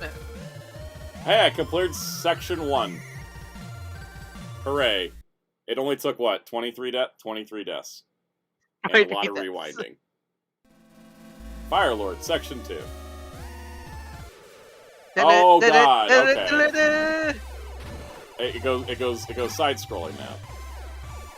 I need to see. Does this game have crossplay, or is it only like you had to be specifically on the console you had this on? I don't know, but the only multiplayer is on the X-Men arcade. Oh damn! You said you can't play the super hard Maximum Carnage games. No, you can only do. It's weird. You can't do Captain America: The Avengers, despite the fact it's arcade game also. Yeah, but you can do X-Men. Alright. I'm losing track of how many times I've died, because I've rewound a lot. Okay, so the game does have crossplay. So if we ever do the X-Men arcade game, if you ever do the X-Men live stream game marathon in the summer. I want to do that, because, like, I really want to... Every time I play another game in this collection, it just makes me want to go back and play Konami X-Men. I can't wait for you to play the LGN X-Men games. Alright, Muteki's gonna have a hard time keeping track of how many times I've died now. Oh my god. Have you ever played the NES X-Men games? I haven't. On account of not being... like, I wasn't playing games, but... Stupid pumpkin! God... Ceiling. That's right, people. Sound now god. That's right, people. Sound now hates pumpkins. Hey, I wouldn't be a good Spider-Man fan if I didn't. But you like Jack Skellington. I do. I'm okay being a living contradiction. I've made peace with that. He's a clown. No, now he's a clown now. That used to be Hellfire style, but now it's now. Yeah. Oh god. That's a trap. This game's evil! Did Mephisto program this game? Is he still mad at Norrin for the whole Infinity oh my god. Also, I love how they gave this board, like, the little, like, guider fin thing, which is not, like, a Silver Surfer thing. That's an actual Surfer thing. Yeah. Superhero Squad. Yeah. Silver Surfer. Oh, God. Oh, God. I'm trying not to, like, yell obscenities and expletives. you will become James Rolfe at this point. you will become just James Rolfe. My full transformation into James Rolfe is pending. Oh, there we go. Alright. You'll become the Square Wolf. Yes. Made it. Wheels are just gonna egg me on. It's not gonna work. Have you seen his video on all the Frankenstein adaptations? It's a great video. Oh yeah, I love that one. He did one on Dracula too, like 2 years ago. It's incredible. Muteki says I'm up to 50 deaths. 61. Okay, I'm up to 61. I'm impressed he's keeping track. Some of his adaptation thing miss a few. So I'm just like, I wonder what he uses to narrow down like which ones are gonna go in and which ones are. He always explains it. It's like the first section is he explains which ones count. Like he's obviously not gonna put in like Maggie Gyllenhaal's The Bride because it doesn't adapt the book. Well, no, because there's other ones that did adapt the book, but I'm like, is it just because those are lesser known? Like, that's what my Hey, I got a trophy! And then immediately died. Again. Okay, alright. I'm scared every time I'm floating and nothing's going on. Like this... Why is Dracula's castle in the middle of this space field? Questionings.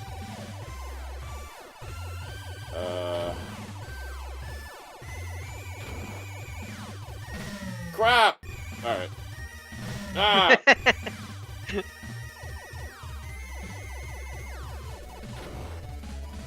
Oh, I can just shoot the fire? Sweet. Damn it.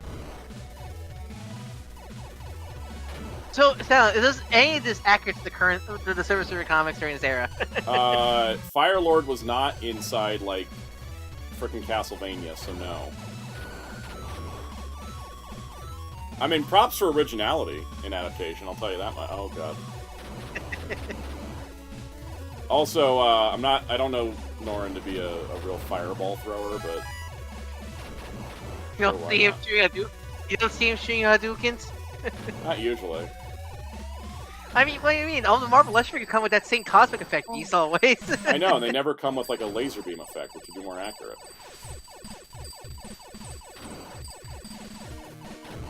But that dumb for the Galactic, something is just sort of kneeling down crying. I'm realizing I have to get up to this area up here before I can continue, right?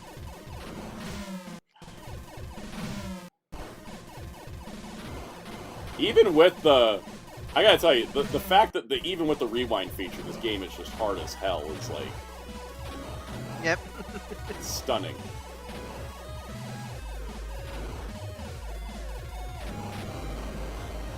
There we go. I blew up a thing. Section 2 complete. My god. Robot says the thumbnail for that galactic something is just Silver Surfer kneeling down crying. Pretty much. Did they think Fire Lord was a pumpkin-themed villain because his name is Fire Lord was on fire? Probably. They don't know the true lore. That Fire Lord is like an immortal. He shows up in the Guardians of the Galaxy comics that take place in the future, like the Vance Astro team. They encounter Fire Lord and like make him part of the team because he's like, I'm lonely, all my friends died.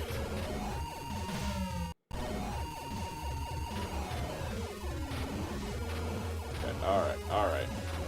How much stuff are you throwing at me, game? So what am I supposed to be accomplishing here? So this game is developed by Software Creations. Now, Ford was the. Wait, is that Fire Lord? Is that it? Is that all the Fire Lord I'm getting? Is just some gold bitch? What is? Yeah. So for history, this game is developed by Acclaim CM Manchester, formerly Software Creations. Other games they have done. That was it for Fire Lord? They did my boy. Look at him! Congratulations! Look at that pose. Yeah. 94 deaths. That's all it took. All right. So other games that this company has made outside of like Force is they have done on NES. They did the World Games, Sky Shark, Magic Johnson's Fast Break, Target Renegade, Celestis, Pictionary, another game known for being composed by Tim Fallon, Indiana Jones: The Last Crusade, the New Zealand story. Oh my god, they did the NES Korea game also. Wow. Tom and Jerry and Tuffy. Let's see. They did Ultra Space for Game Boy. Let's see, Treasure Master, Terminator 2 Judgment Day on NES, and then on for the 16-bit era, you've done Spider-Man X-Men Arcade Revenge, Double Dragon 3 the arcade game, Blaster Master the Genesis port Blaster Master 2, Dizzy's Beauty and the Beast, Bell's Quest, and Dizzy and the Beauty and the Beast and War of the Beast. Was that like a Pokemon scenario there? That sound like a Beauty and the Beast games got Pokemon versions. Yeah, you want Beauty and the Beast Bell's Quest, or do you want Beauty and the Beast War of the Beast? So it's Bell and Beast versions, right? Yeah, yeah. But they have also done Plonk, another game composed by Tim Fallon. The Incredible Crash Test dummies. Thomas the Tank Engine and Fred. Oh no, that was canceled. They had done. They developed Maximum Carnage. Oh god. They did The Tick. Ken Joe Freeze Jr., President Major League Baseball. The Simpsons, Barton and the Beanstalk. Tin Star. Spider-Man, Separation Anxiety, another game in this collection. Foreman Marie. Oh god, they did the Game Boy, Game Gear, and Master System port of Mortal Kombat 3. Let's see. Are all their games this hard though? Like I feel like. Spider-Man Maximum Carnage. Oh yeah. They did the Game Boy. They did the Rugrats the movie on Game Boy. Carmageddon 64 on Nintendo 64. Okay. Someone in the comments said the hitboxes are whack, and they are. I'm hitting things. I'm not even close to hitting them, and they blow up. So it's not just me, it's also the enemies. Like, hitboxes are terrible. And then, let's see, they did Nicktoons Racing for PlayStation, Windows, and Arcade, NASCAR Racing for Windows, Rugrats in Paris for the Game Boy Color, The Simpsons, the Night of the Living Treehouse of Horror, Scooby-Doo and the Cyber Chase on Game Boy Advance, Rugrats, Castle Tracer, Capers. And that was their last game. I think they got bought out by a different company. I'm struggling through this section. I'm probably over. Oh my god. Oh my god. Also, they also developed Super Monkey Ball Jr. and Game Boy Advance.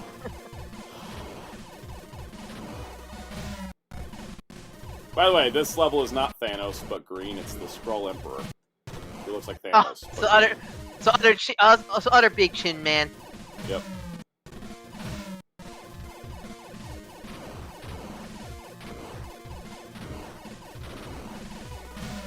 They didn't miss it. They did Goose and Ghosts. They did the Mega port of Goose and Ghosts. They did not develop it, but they did work on a port of Ghosts and Goblins. Blade Ray, the third star of those games gas on.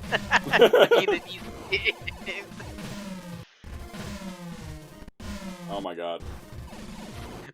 Blade Raider, without the face, and Silver Surfer looks like more like Pepsi Man.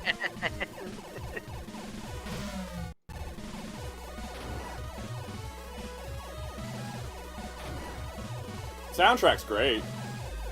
Yeah, I mean, it's Tim Fallon's music. You need to have you listened to this music? I have. I've had it in my I've had it in my music library for like 8 years. If you ever do a Silver Surfer video, you need to use his music at least. I will. Videos. I just never get a chance to do a Silver Surfer video because Marvel never uses them enough. Yeah. Superhero squad, hero. Come on, hero up. That was the most use he had in recent years. Yeah, it really is. And the sad part is, it's not recent anymore. It's been like a whole decade. I mean, we're talking about specifically Norrin, specifically. Yeah, because Shala Ball, I thought that was cool in the movie, but like, you know, I had to do Norrin Rad stuff for Shala Ball. I'm really glad it was Shala. I'm really glad it was Shala, not like Nora Ray. Yeah, I'm glad they like did something that made sense. It was fun because like the Silver Surfer subreddit became the most wholesome community on the internet for like a few months when that announcement got made. And they're like, Norrin loves Shala and we love Shala too. And we're not mad that we're getting a different version because the version of Norrin we got in Rise of Silver Surfer was pretty good. And we're going to appreciate that. And we're going to support this new take. Anyone's got a problem with it can leave. I was like, wow, what a great subreddit. I mean, can you top Lawrence Fishburne? Yeah, Lawrence Fishburne plus Doug Jones. Remember, it was a combo. Yep. Can you count those two? It's hard. You can't. Also, I forgot I was trying to kill every enemy instead of just surviving. No, I became the Punisher. I'm trying to kill every enemy instead of just surviving. Is it the Punisher game in this collection? No. Oh damn it! I thought it was. The Capcom Punisher game? No, I'm thinking. No, there was a. No, I'm thinking like when the console, like the one where it was a first-person shooter on the Game Boy or something like that. Oh yeah, that's not in this one. Uteki says, "Congrats, you crossed 100." But I'm pretty sure I passed 100 deaths a while ago. What am I at? 108. 180. Oh god. I'm gonna be at 200 before I'm through this section. I love the flying scroll soldiers. They make me confused and also amused. Okay, those floating circle things are literally just CVS enemies. I thought you said flying squirrels. Like Squirrel wasn't around yet. I think. She existed. She just wasn't like utilized the way we know her.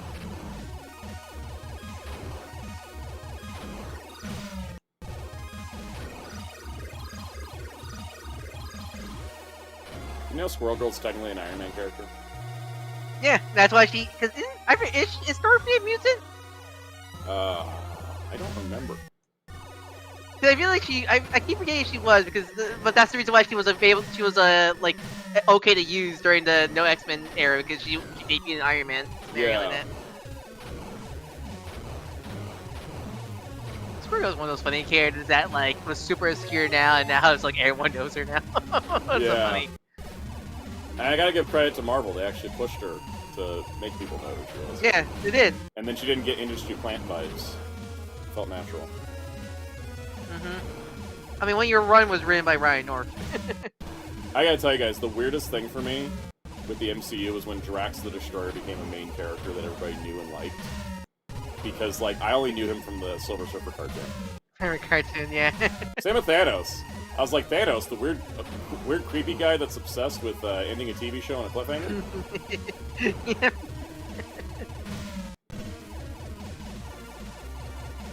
Like, no joke, the sections of this game where you have to, like, destroy a specific enemy to continue are the hardest parts of this game.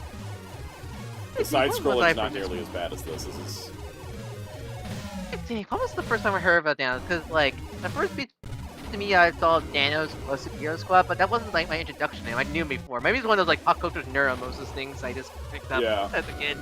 It's probably also, like, around the time of, like, Thanos Imperative, like, right after Annihilation. Like, they were using him a lot in, like, media and stuff. Yeah. Yeah, I knew Thanos and Nebula and Drax and all of them, Beta Ray Bill, all of them from the Silver Surfer cartoon. That's how I knew my cosmic stuff. That's why I'm still a cosmic Marvel fan, I think. And why you're always frustrated when they don't do it right. Exactly. 208? Alright. I'm in the Section 3 of the Emperor now. This is giving me Convoy no Nazo level design vibes. Big empty space with a couple walls. I think because, like, you know, the shows I watched as a kid, usually a lot of times those shows would have a parody version of, like, the Infinity Gauntlet. So, like, somehow I just picked up the Thanos Infinity Gauntlet storyline from those parody version shows I used to watch as a kid.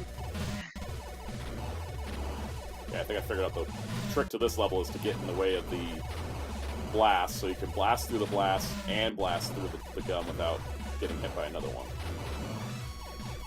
You ever seen the PS1 Fantastic Four game? The one based on the movie? That was it? Game was... What is... Okay, this game is, like, hard as hell, and then the boss fights are super easy. This is the most backwards thing I've ever seen. I kind of love the sprite for the scroll at where he was like... I kind of love that sprite of it. Yeah, I thought I'd have to fight him after doing that, but that... Like... Also, I did... Wait, that PS1 Fantastic Four game was based on the Cancer movie? No. There was another... No, the PS1 one was based on the Heroes Return comic. Yeah. Okay, question for the chat. Should we do white-haired Wonder Man or Dragon Dude? Dragon, not Lizard. Because, like, it's the debate. I'm doing Mephisto last. I've decided that. If that is Mephisto. I know Muteki's going to have an answer for this question. We'll wait for it. Dragon. Dragon it is. All right. Alright, so who is the dragon? Reptile. That's not a Latino teenager. So he wasn't made yet. What are you talking about? It's Reptile with a Y instead of an I. Oh, I can go in water, but I can't go over a frickin' moon. Okay. It was so funny in Invincible where like Zolo played like two of the two brothers in Invincible. Oh yeah. Getting Convoy no Nazo vibe from the fact I can just float above the screen and just keep pressing the fire button. You know, I'll take it. I'm surprised. I'm really surprised. Lord, Laura Fishburne isn't in Invincible's voice cast. Honestly, yes. I'm surprised too. They should get him for something like really good. I think it's the thing is you gotta get Lawrence Fishburne. You gotta get a good part for him. Just have him play the Beyonder again. It's so weird. You got Lauren, who played Geordi in Star Trek again? LeVar Burton. Yeah, they got LeVar Burton for like one line for Tech Jacket's Suit AI. No, there's more. Okay, he had more lines, but like still, it's so weird. You got LeVar Burton to play very, very small part. Yeah, it's like Kate Mulgrew had like 3 lines in the Hell episode. And I'm like, why would you only get Kate Mulgrew for 3 lines? I'll get credit. They got Bruce Campbell to play Satan, and he did a good job. I mean, seriously, it's one of those like, the celebrity casting is, I think, is weird and Invincible, but I honestly think they use him like the voice direction is actually really great on them. Is it great on that? Like, it doesn't feel like they got the actor. Like, I mean, okay, they did get the actor for main recognition, but they actually use him and not just that. Use them. Is that like that? But anyway, I was watching a video unpacking the weird continuity of the 2010s Marvel cartoons. Was it the Godzilla Mendoza video? Godzilla Mendoza? Yeah. That video was fantastic. Yeah, I love that video. Yep. I kind of felt vindicated because I was like the only one watching those cartoons when they came out, and I was so confused with the whole continuity mess with them. I was only watching Ultimate Spider-Man, and even I was confused. And how multiple shows cross over multiple different copies of Spider-Man cards together to make sure. Yeah, because the Spider-Man Guardians is cheating, but it's always the same Adventure Symbol cast. Yeah. Don't even get started on Hulk Age of Smash, where it's like it gets even more nightmare-inducing with the continuity of that show. Have you seen their terrible Fantastic Four designs? They have an episode where the Fantastic Four show up. Yeah, I hate the suit designs. I don't hate them, but they're too busy. Yeah, they look like to me. They look like test run MCU costumes. Yeah. Also, I don't get why they had like 4 seconds of screen time. Maybe they were gonna plan. I think it's like they're planning to use them more than Embargo happened. Yeah, kind of like how Wolverine was the only X-Men that ever showed up in those shows. Yeah, yep. Or at least a Spider-Man. Yeah.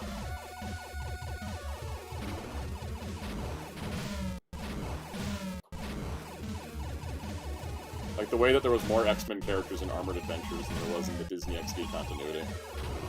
Those are some, like, I mean, I love Armored Adventures in general, but those are some of the best episodes. I'll forever love their Doctor Doom adaptation in Armored Adventures. Me too. Okay, until we got to this part, I was gonna say this is the easiest level yet, because most of it you could just bypass. Convoy no Nazo style, just float above. That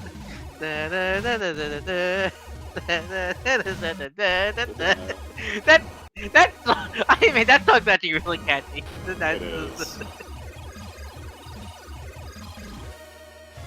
Do I get to continue?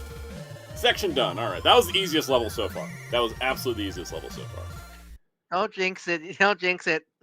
I'm not saying anything about future levels. I'm just saying that one was the easiest. All right. Oh, we got another top-down one. Oh, we got 249 deaths so far. 251, 252, 253. I thought you were stronger. I thought you were stronger. Hey, as long as couldn't come up with snappy comebacks, I'm trying to not die. At least you're not the immortal. Yeah. Who died to make him a DLC character? The guy who always loses every fight.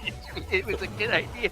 I wonder if they're gonna pull some crazy mechanic, like you can't actually kill him, right? Because he's immortal. Yeah. Oh my god, I get so confused. I thought I couldn't fly over the plants. As long as his head's intact, you get a second try. It's like Ned Flanders in Simpsons wrestling. Oh my god, since the game's kind of Ultimate Marvel 3 coded, what if it's like Phoenix?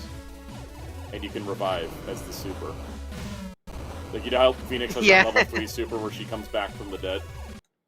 Like, what yeah, like maybe it's like, oh, like what if maybe it's like, oh, you lose 2 team members and like Immortal's the last one, he dies, but you get a second chance or something like that? Yeah, that could be fun.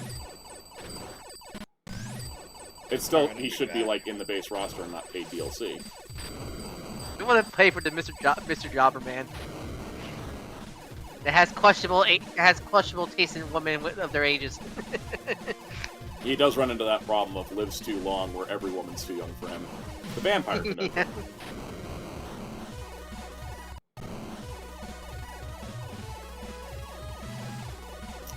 So, AR says, how's Silver Surfer so far? Check the death counter Muteki's got going for us.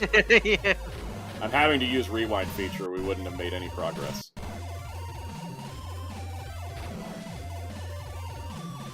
You're killing the turtle sound. What did they do to you? Well, if they touch me, I die. It's fin or be finned.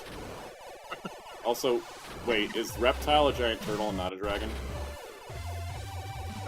Lizard. He's a lizard. As long as he's a reptile. I love people making jokes in Invincible versus Cecil teleporting, because that's one of his main moves, right? Yeah. Am I right? They cost like millions of dollars for having teleport like Every that. teleportation is $1 billion, yes. Hooray, I completed the section. Gamera? We must the waves to the cosmic shore. We must ride the waves to the cosmic shore. Yes. 271, alright. Oh, here we go, section 3. This is the reptile boss fight. Come my board.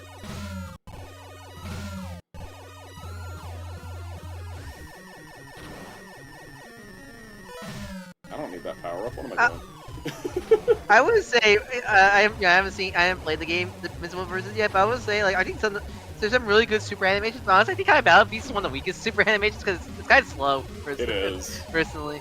My favorite one's Rex. Like, Rex has the best level 3 in the game. Oh yeah, yeah. I also like robots. I like the giant mecha robot he just gets out of nowhere to end. I do. I just wish the colors matched. Because if you have an alternate color for robot, his like giant model is still mech is the same. Yeah.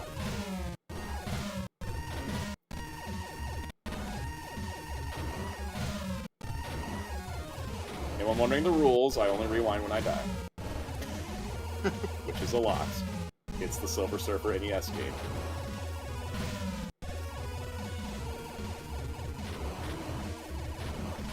I will say, the rewind feature is making this tolerable. If I didn't have the rewind, yep. I would have rage quit and just played X-Men by now. Hey, because the invasion at save states. Because it's just the fact I can just rewind to the thing that killed me and then just avoid it is how I'm able to, like, quick learn, right? Oh my god, look at that sprite!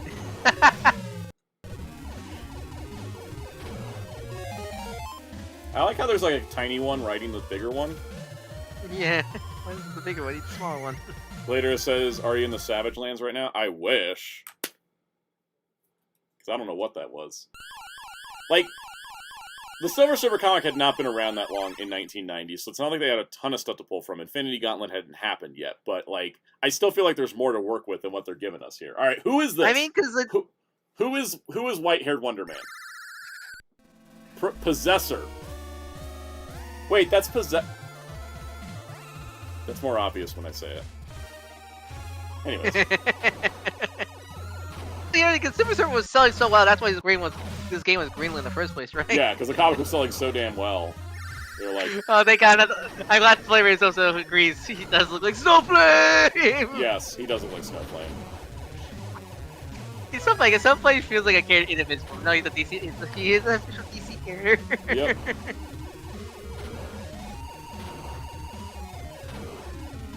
And he's in the Harley Quinn show, which I think is funny. Yeah, I'm not surprised. I'm surprised he didn't make it into Peacemaker. I legitimately feel like that's a James Gunn type character.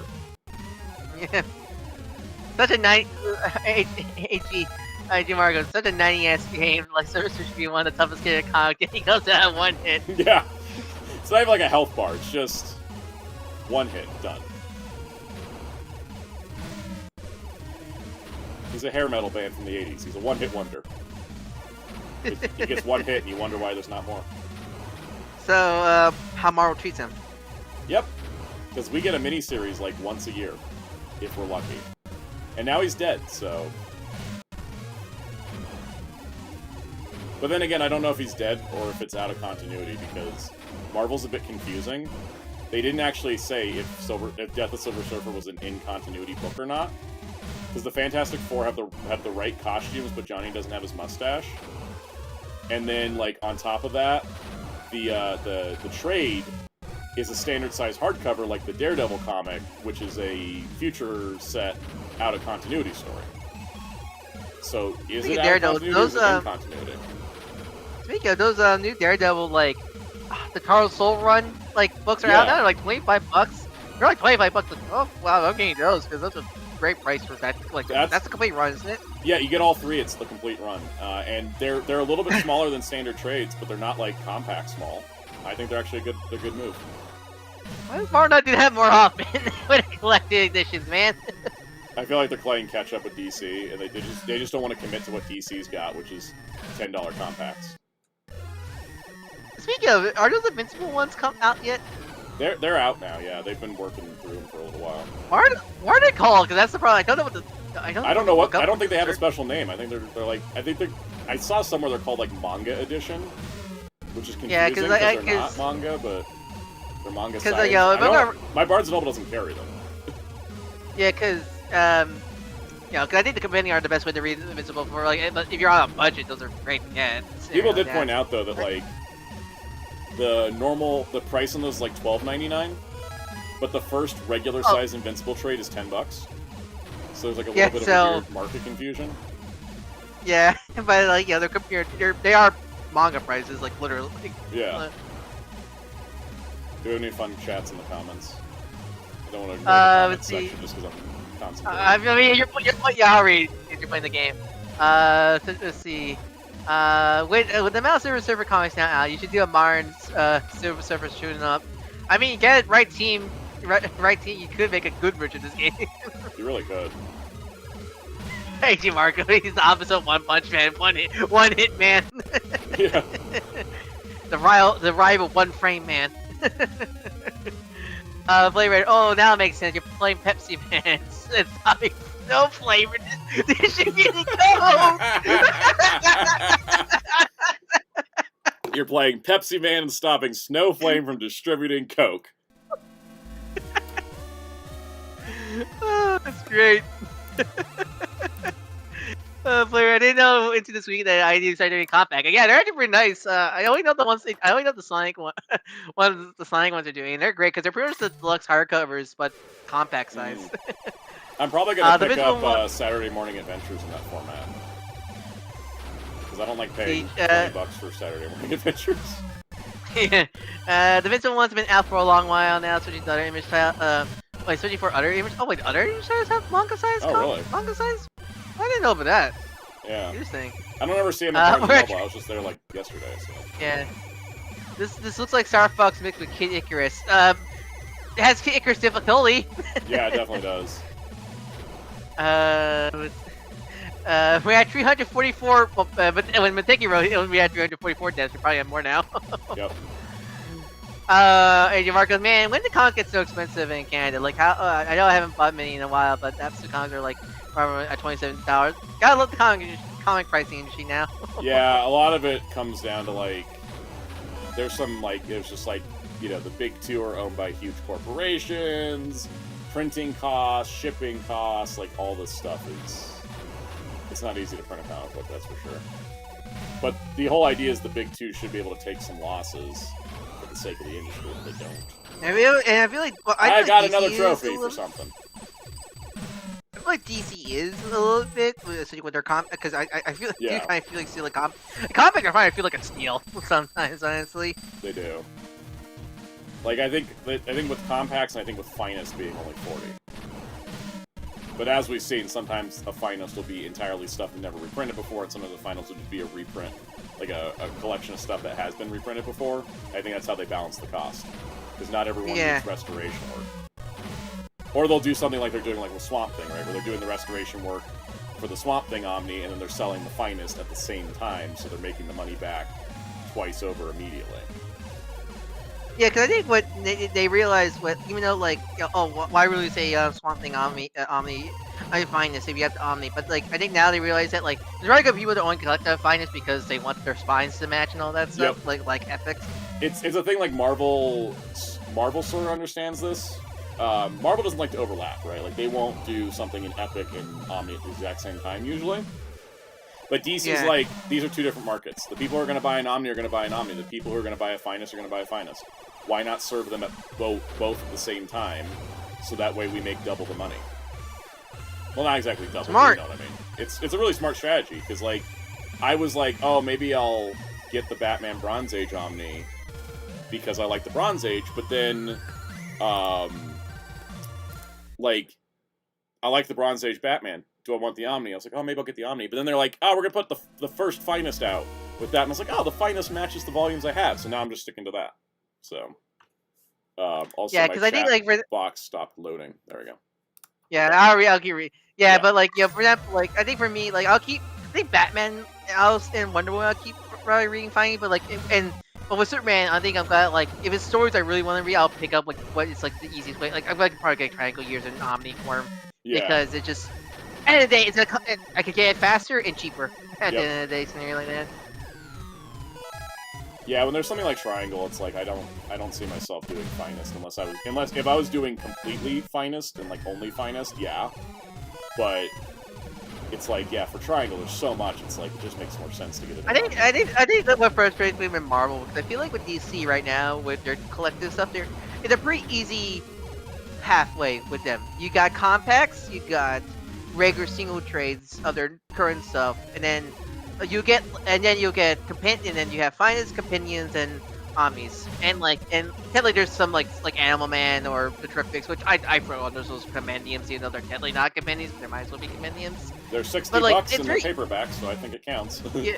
yeah, it's super easy to figure out. Okay, what do I want to get from DC? Where Marvel, like, they're all over the place, man.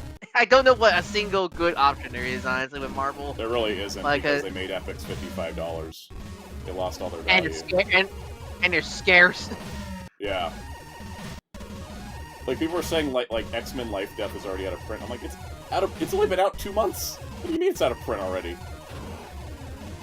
I get it when, like, some Omnis go out of print, because, like, Omnis are much more expensive to produce. I don't know what I'm supposed to do here, so I'm just gonna keep firing in one direction, hoping it works.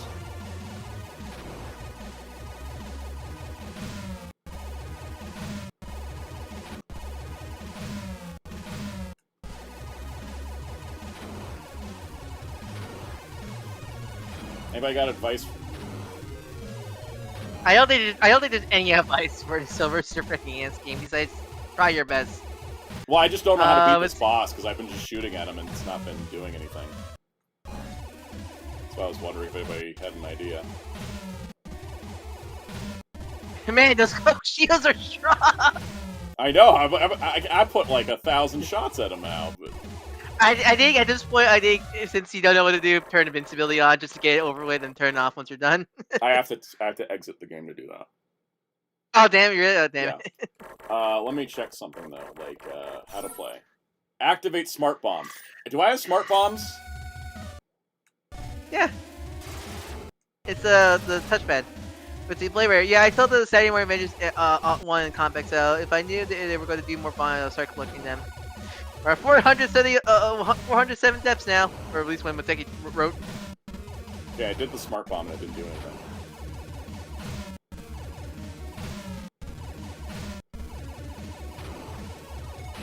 Oh, I got him. Oh, crap, he throws out stuff. That's evil. You blow him up and he still throws 2 more things at you. He really is the possessor. Scrublord said, I'd like to get DC Finance, but here in Australia up to 100 a book. Yeah, that's not worth it at that point. That's too much. Yeah. At that point, compact really are the way to go, and when it comes to something like that. I love international pricing. All right, it's Mephisto time. Final level? Question mark? I don't know. I'm sure there's a boss level. There's got to be a boss level. If it's like Mega Man. I love how Mephisto's just like, I'm gonna skin ghosts after you. I'm like, yeah, that tracks. We're gonna stop him from ruining Peter Parker's marriage. And actually, true, we could do this. It's only 1999 or 1990, I mean.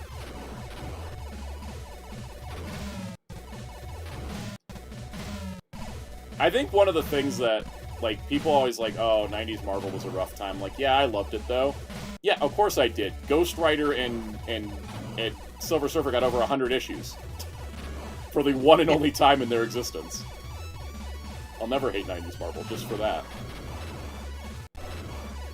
I feel like with 90s Marvel, it's a very hit or miss. Sometimes you get really good to like the Hulk stuff, but then you get some really bad stuff like some Spider-Man and stuff like that. Some and X-Men. then X-Men after Age of Apocalypse. Yeah. Marco. Oh man, I wasn't able to make the. Well, I guess those bombs weren't so smart after all. Joking. Yeah. It didn't do anything. Raider, I might need to blur Silver Surfer's junk in the picture screen. I know he's can smooth, but it doesn't look like it in that picture. Oh god. I might get demonetized because Silver Surfer's bulge is too strong.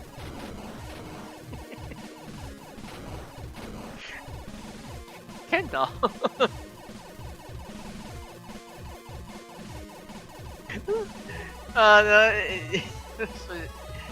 Harvest Brian's Farmer got the clones like in the mid-late 90s, yeah. Early 90s. Early 90s is great. Bad. I think a lot of people will say this, and it's not like a hot take, but I do think when the image purge happened, when all their superstar artists left for Image, that's when things started to fall apart. Because around that time, to make up for it, they're like, oh, we need to do more variant covers. We need to throw in trading cards. And that's when they started getting really gimmicky, because they had to make up for the loss of, like, Jim Lee. And so, that's when I think the Image purge is what really started to, like, down spiral Marvel in the 90s. Has Jim Lee ever come back to Marvel? Or has he always been... Oh, wait, no, because he's the leader of DC, right? Yeah, because he went after Image, he went to do Wildstorm. Wildstorm got bought by DC. He ends up back at DC. And so he's never really gone back to Marvel to do anything. That's why, like, when he did the cover for the Marvel vs. DC Omni, like the variant covers, that was like, oh my god, Jim Lee drew Daredevil. It's like never happened before. It's kind of awkward when you're the boss of the company, you work for the other company. Yeah. That's why, like, the only time it was acceptable was on those Omnis, because DC published the Omnis.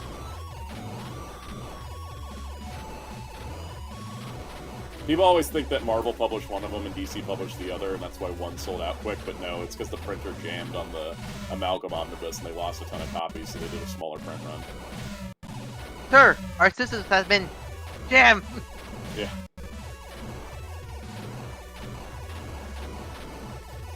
I think I just gotta kill the bitch-ass ghost, right? Is that how I play this? Mephisto! Oh! Mephisto, go my screw to the dead, and my blue screw thingies! Yeah. Oh, alright, what next? Section 2. There's 3 sections to all these levels, right? Yeah. 452 deaths now. Let's make it 1,000 before we finish. No, I'm kidding. It's gonna be whatever it's gonna be. Your heart gonna be like your heart gonna be like a mortal or multi-case. Or Mark.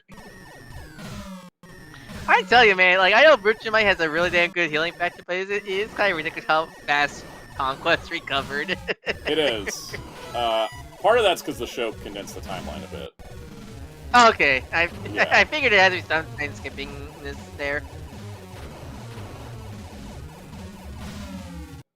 And when those Shada, now I call up the show, I'm like, where are those Shada figures gonna come get able to viewer, man? I wonder what's happening with those, because I know Jada had to slow down for stuff, but like, every time I'm at the comic shop, somebody asks like the owner, like, when are you getting the Jada Invincible figures? Like, everybody's looking. You must. I imagine those would have to be more license approval, because license approval land. I won't be surprised, Sally. Yeah.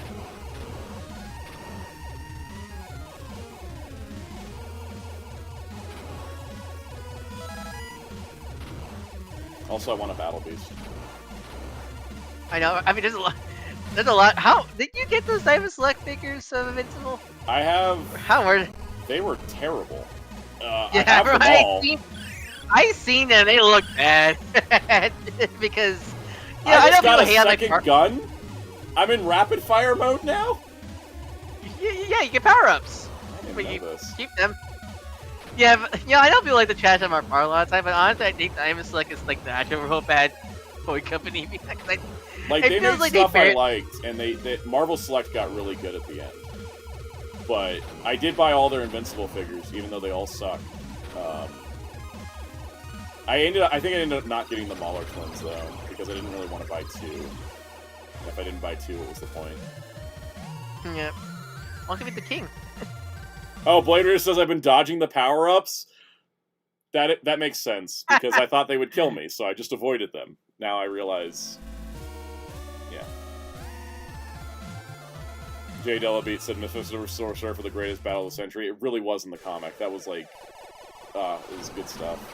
I wish Mephisto stayed like a Silver Surfer villain, because I think that was fun.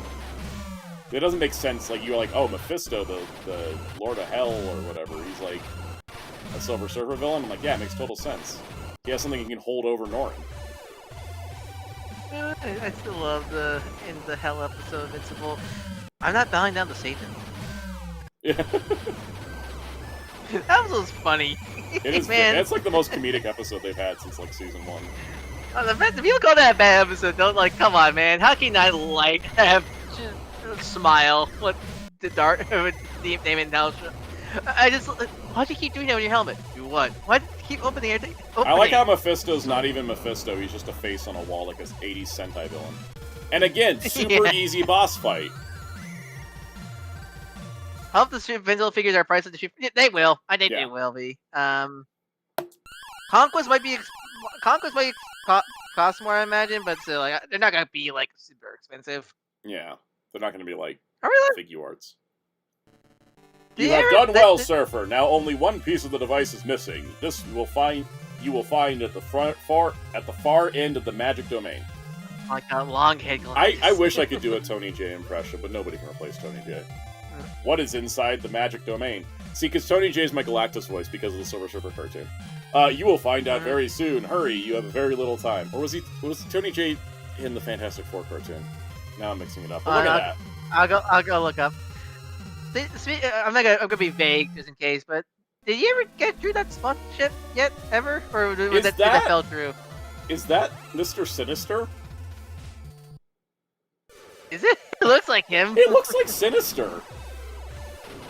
I never heard anything back. I heard they were gonna send me something, and then I got mysterious tracking numbers, but nothing's actually come through. And I'm kind of like, I feel like we've missed the window on this. Yeah, we won't say anything just in case it breaks anything, but yeah. Yeah. It was Tony J in the Fantastic Four cartoon. It was James Benedict in the Silver Surfer cartoon, who voiced Apocalypse. Who was one of the voice actors for Apocalypse. I'm not sure which one. What was his name? James Benedict for Galactus and Silver Surfer. That was the second Apocalypse. The first Apocalypse was a Klingon on Star Trek. John Colicos? Yeah. John Calicos, yeah.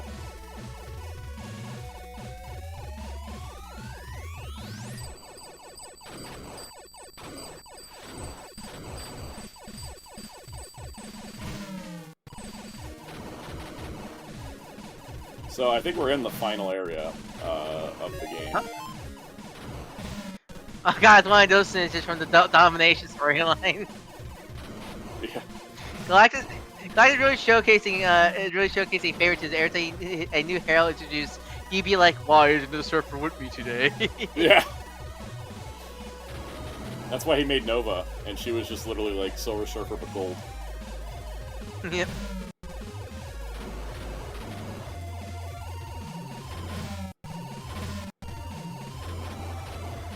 So when are we gonna get the Gamerverse figures that based off this game and the other 90s game? Everybody'd have to be some weird, unique mold, and Mephisto would have to be a wall mount. So I don't think we're ever getting them. They'll take that same Silver Surfer they've released too many times and then just paint him gray and be like Gamerverse Silver Surfer.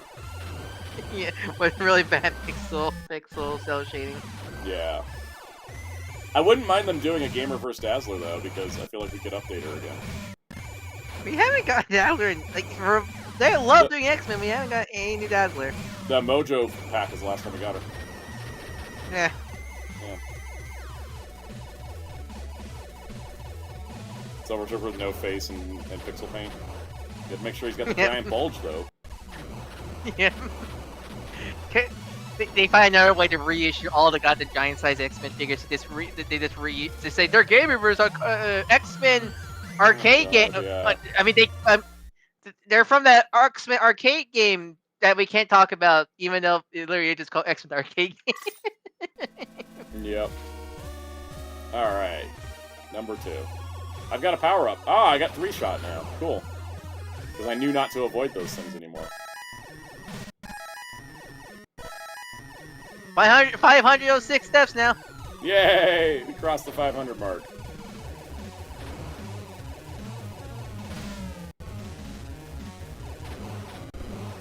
Oh my god. Okay. Alright. So, Mr. Santa, which PlayStation controller are you gonna get that Bond controller, or are you gonna wait for Wolverine? I have decided to wait for Wolverine. Because I was able to fix my DualShock has a problem where I press L3 and R2 activates. But I figured out I can just remap it on the games it's happening on. So I just remapped, like, I was playing One Piece World Seeker, and for some reason, yeah, when I press L3, I just get R2 instead. So I just remapped it to the dash to the R3. So I hit the right stick to dash instead, which is a little backwards, but I got used to it. But I feel like a Wolverine controller's coming, because if they're doing a controller for Bond, which isn't even a Sony game, they're gonna do a Wolverine one. You should do stream plays of those old One Piece games. That'd be fun.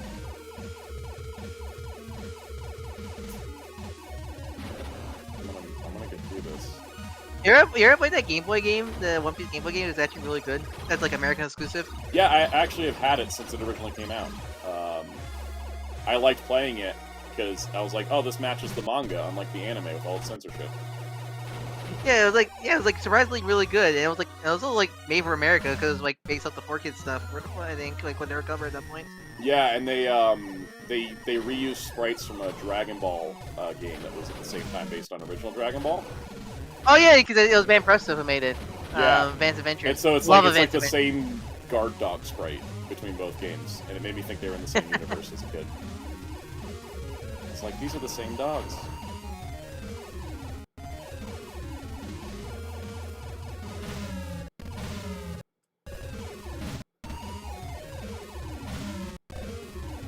Knowing Hasbro, it'll be a whole new mold for this Surfer figure. Yeah. And we'll never see it again. It'll only be released in stark gray. Delta V, since One Piece is a big enough IP, when we get collected old One Piece games, never. Never, because Bandai hates old game releases. Yep. Budokai HD Collection was the last time they did it. And even that wasn't really a great collection. I assume. No. I'm still annoyed they skipped 2. Yeah, me like, too. Come on. I'm also annoyed they the whole censored trilogy. it.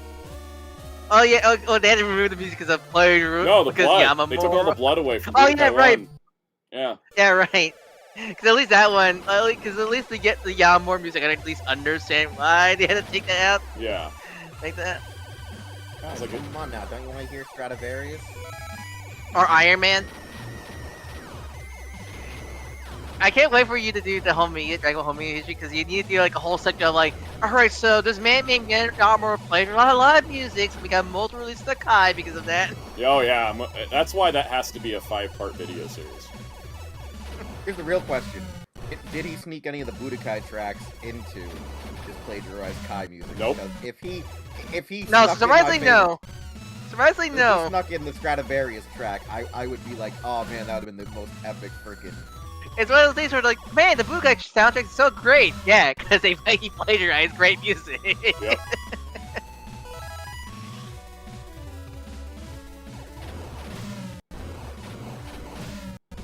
I gotta go find that one now, that Budokai song. Because, like, I just know the Stradivarius Infinity to the extent that I went on their recent re-upload of the song, and I literally commented on there, did you guys take the last version of it down on YouTube because of all the Budokai jokes? Okay, what the hell is this thing? Like, what are these weird-ass elephants?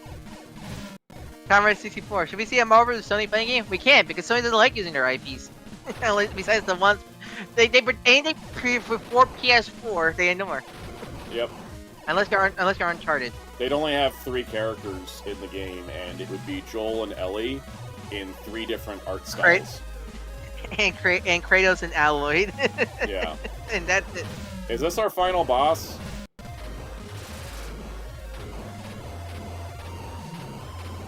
So how do we ruin Scott Summers' day?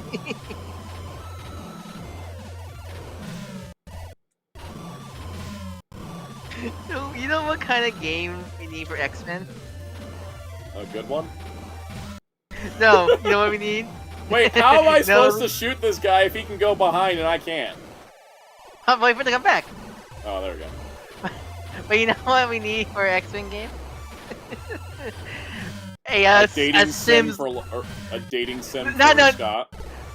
No, not dating sim. Just a sim game where you see the daily life of the X-Men and how what crazy shenanigans that go through. I would love that. Unironically, Well, looks it'd be like the greatest game ever. It'd be the most accurate. Yeah, it would be. It'd be full soap opera. Oh no, love can cost the house. Oh no, Wolverine put the kitchen on fire again. And Jean and Scar are fighting over there, and Gambit's just doing whatever in the yard. This guy is the hardest boss so far. It'll be a perfect game. It'll be a perfect game for Krakoa era. Oh yeah, it should be. It should take place on Krakoa. Yeah, no, the first game is like Sims, where you just X-Men, but the sequel is like Sim City, where you're managing Krakoa.